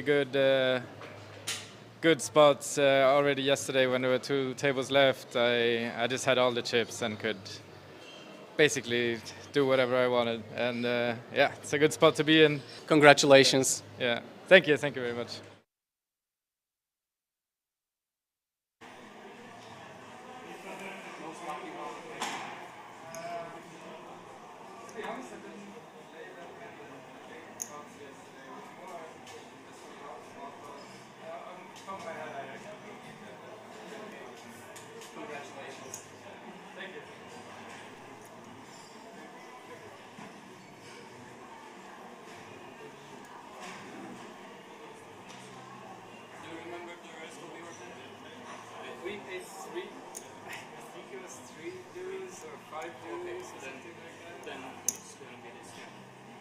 That's a nice hand, and I could.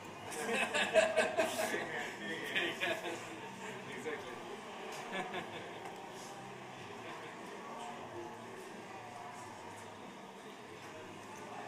Omar, if you want to, I want to make something nice for you.